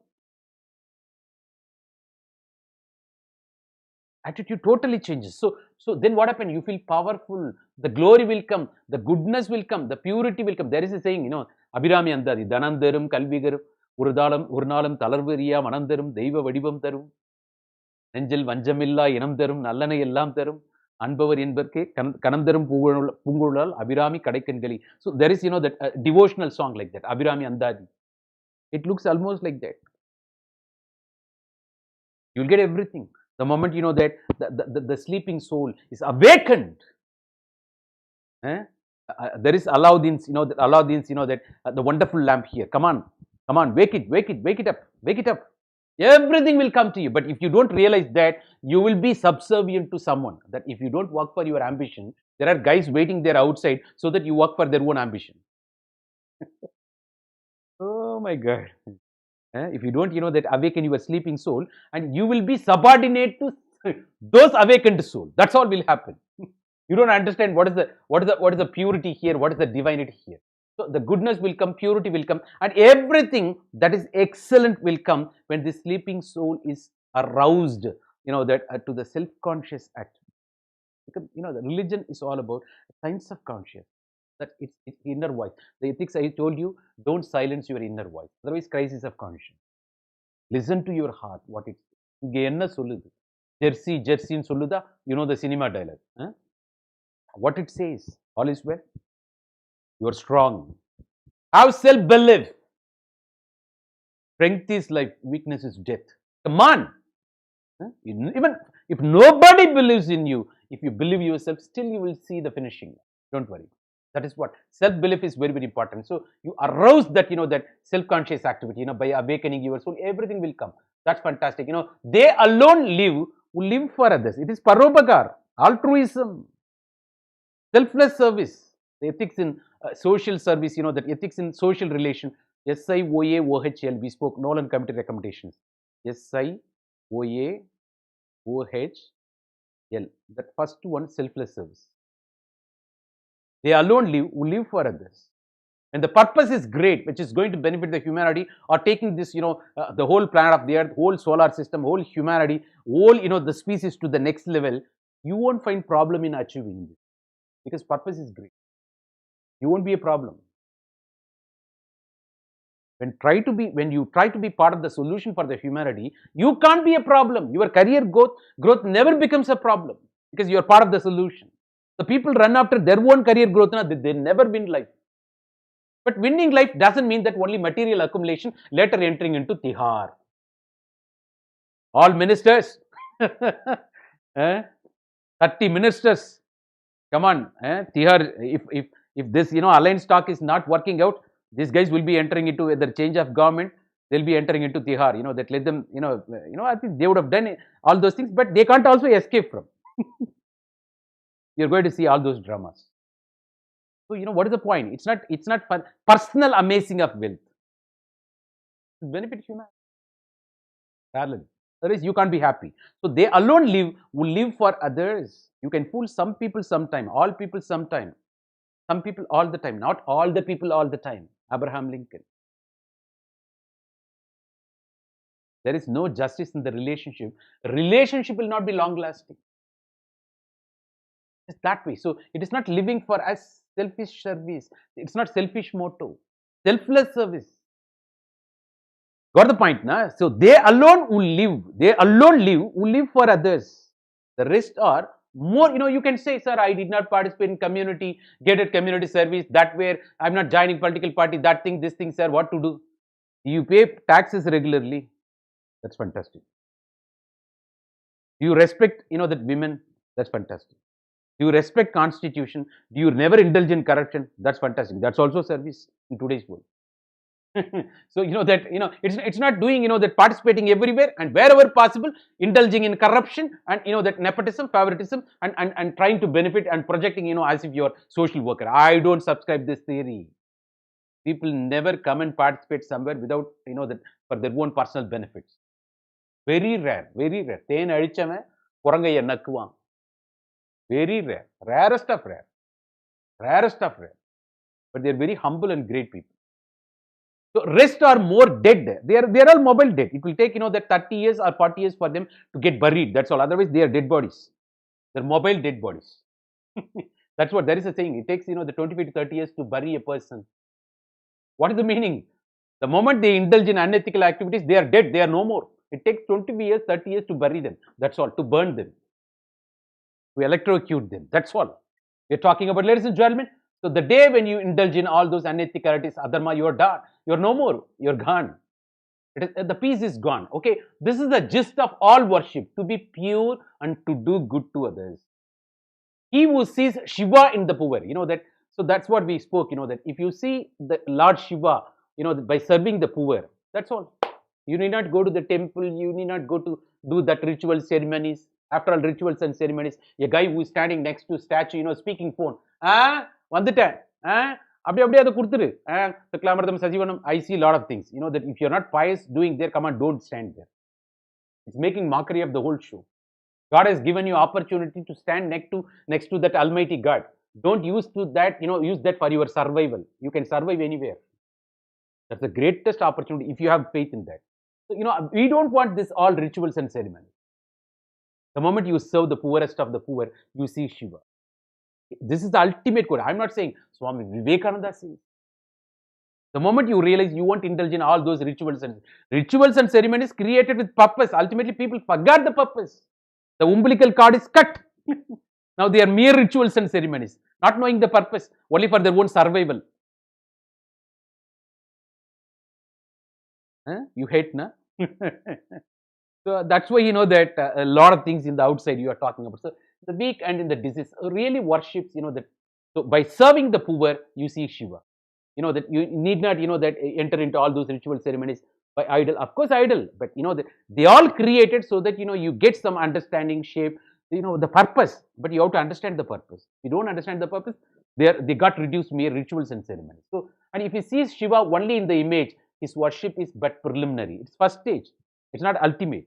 He who has served and helped one poor man, seeing Shiva in him, without thinking of his caste or creed. It is not saying that I will support only my caste people, my religious people. It's parobakar. The beneficiary may be and the receiving end, whoever may be. Let them see. Now I am talking to you. I don't know what is the identity you belong to. You are undergoing free course now.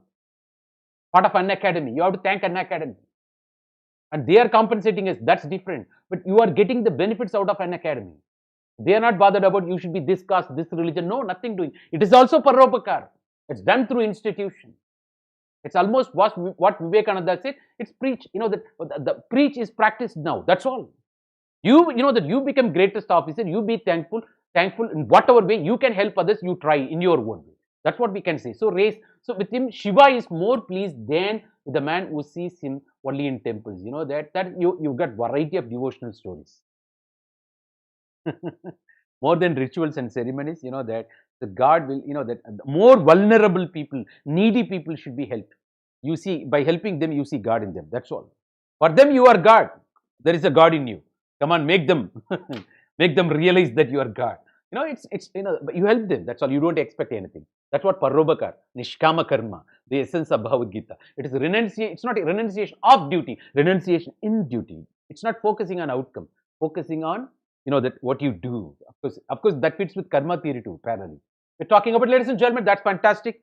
I think, that I made your time worthwhile, that, so the Swami Vivekananda and, that the universal acceptance, the tolerance, unity in diversity, the spiritual humanism, and also, that how, he became a bridge between East and West, past and present, and also science and religion. I think, hope you would have benefited much, out of his, that contribution, that in enriching the ethics and integrity, ladies and gentlemen, and all the quotes, that you please, search in the net also, so, that they are questions centered around quotes. You might be aware.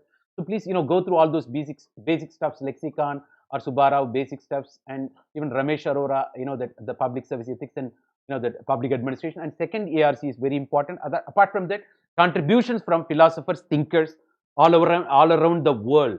Of course, different parts of the world. That ultimately. And tomorrow also we'll be meeting same time, that the 2 to 5, with another, the thinker, philosopher, the social scientist, that, ladies and gentlemen, hope I would have, made your time worthwhile, I believe. My humble attempt, that to introduce you, that Swami Vivekananda, you know already, I understand, that connecting with the subject, the purpose, that we took you in the right direction, the spiritual Indian ethics, the spiritual ethics also, ladies and gentlemen. I think, that I appreciate you for your passions and, that involvement, that it is right time. You please, go for iconic program by using my referral code say success and avail 10% discount, ladies and gentlemen. Appreciating you once again, for your participation and passions and involvement. Thank you so much. Let's meet tomorrow, same time, 2 to 5. This is Success Sampath signing off, from you. Of course, welcome to Unacademy once again. Thank you so much. Thank you, everyone. Thank you.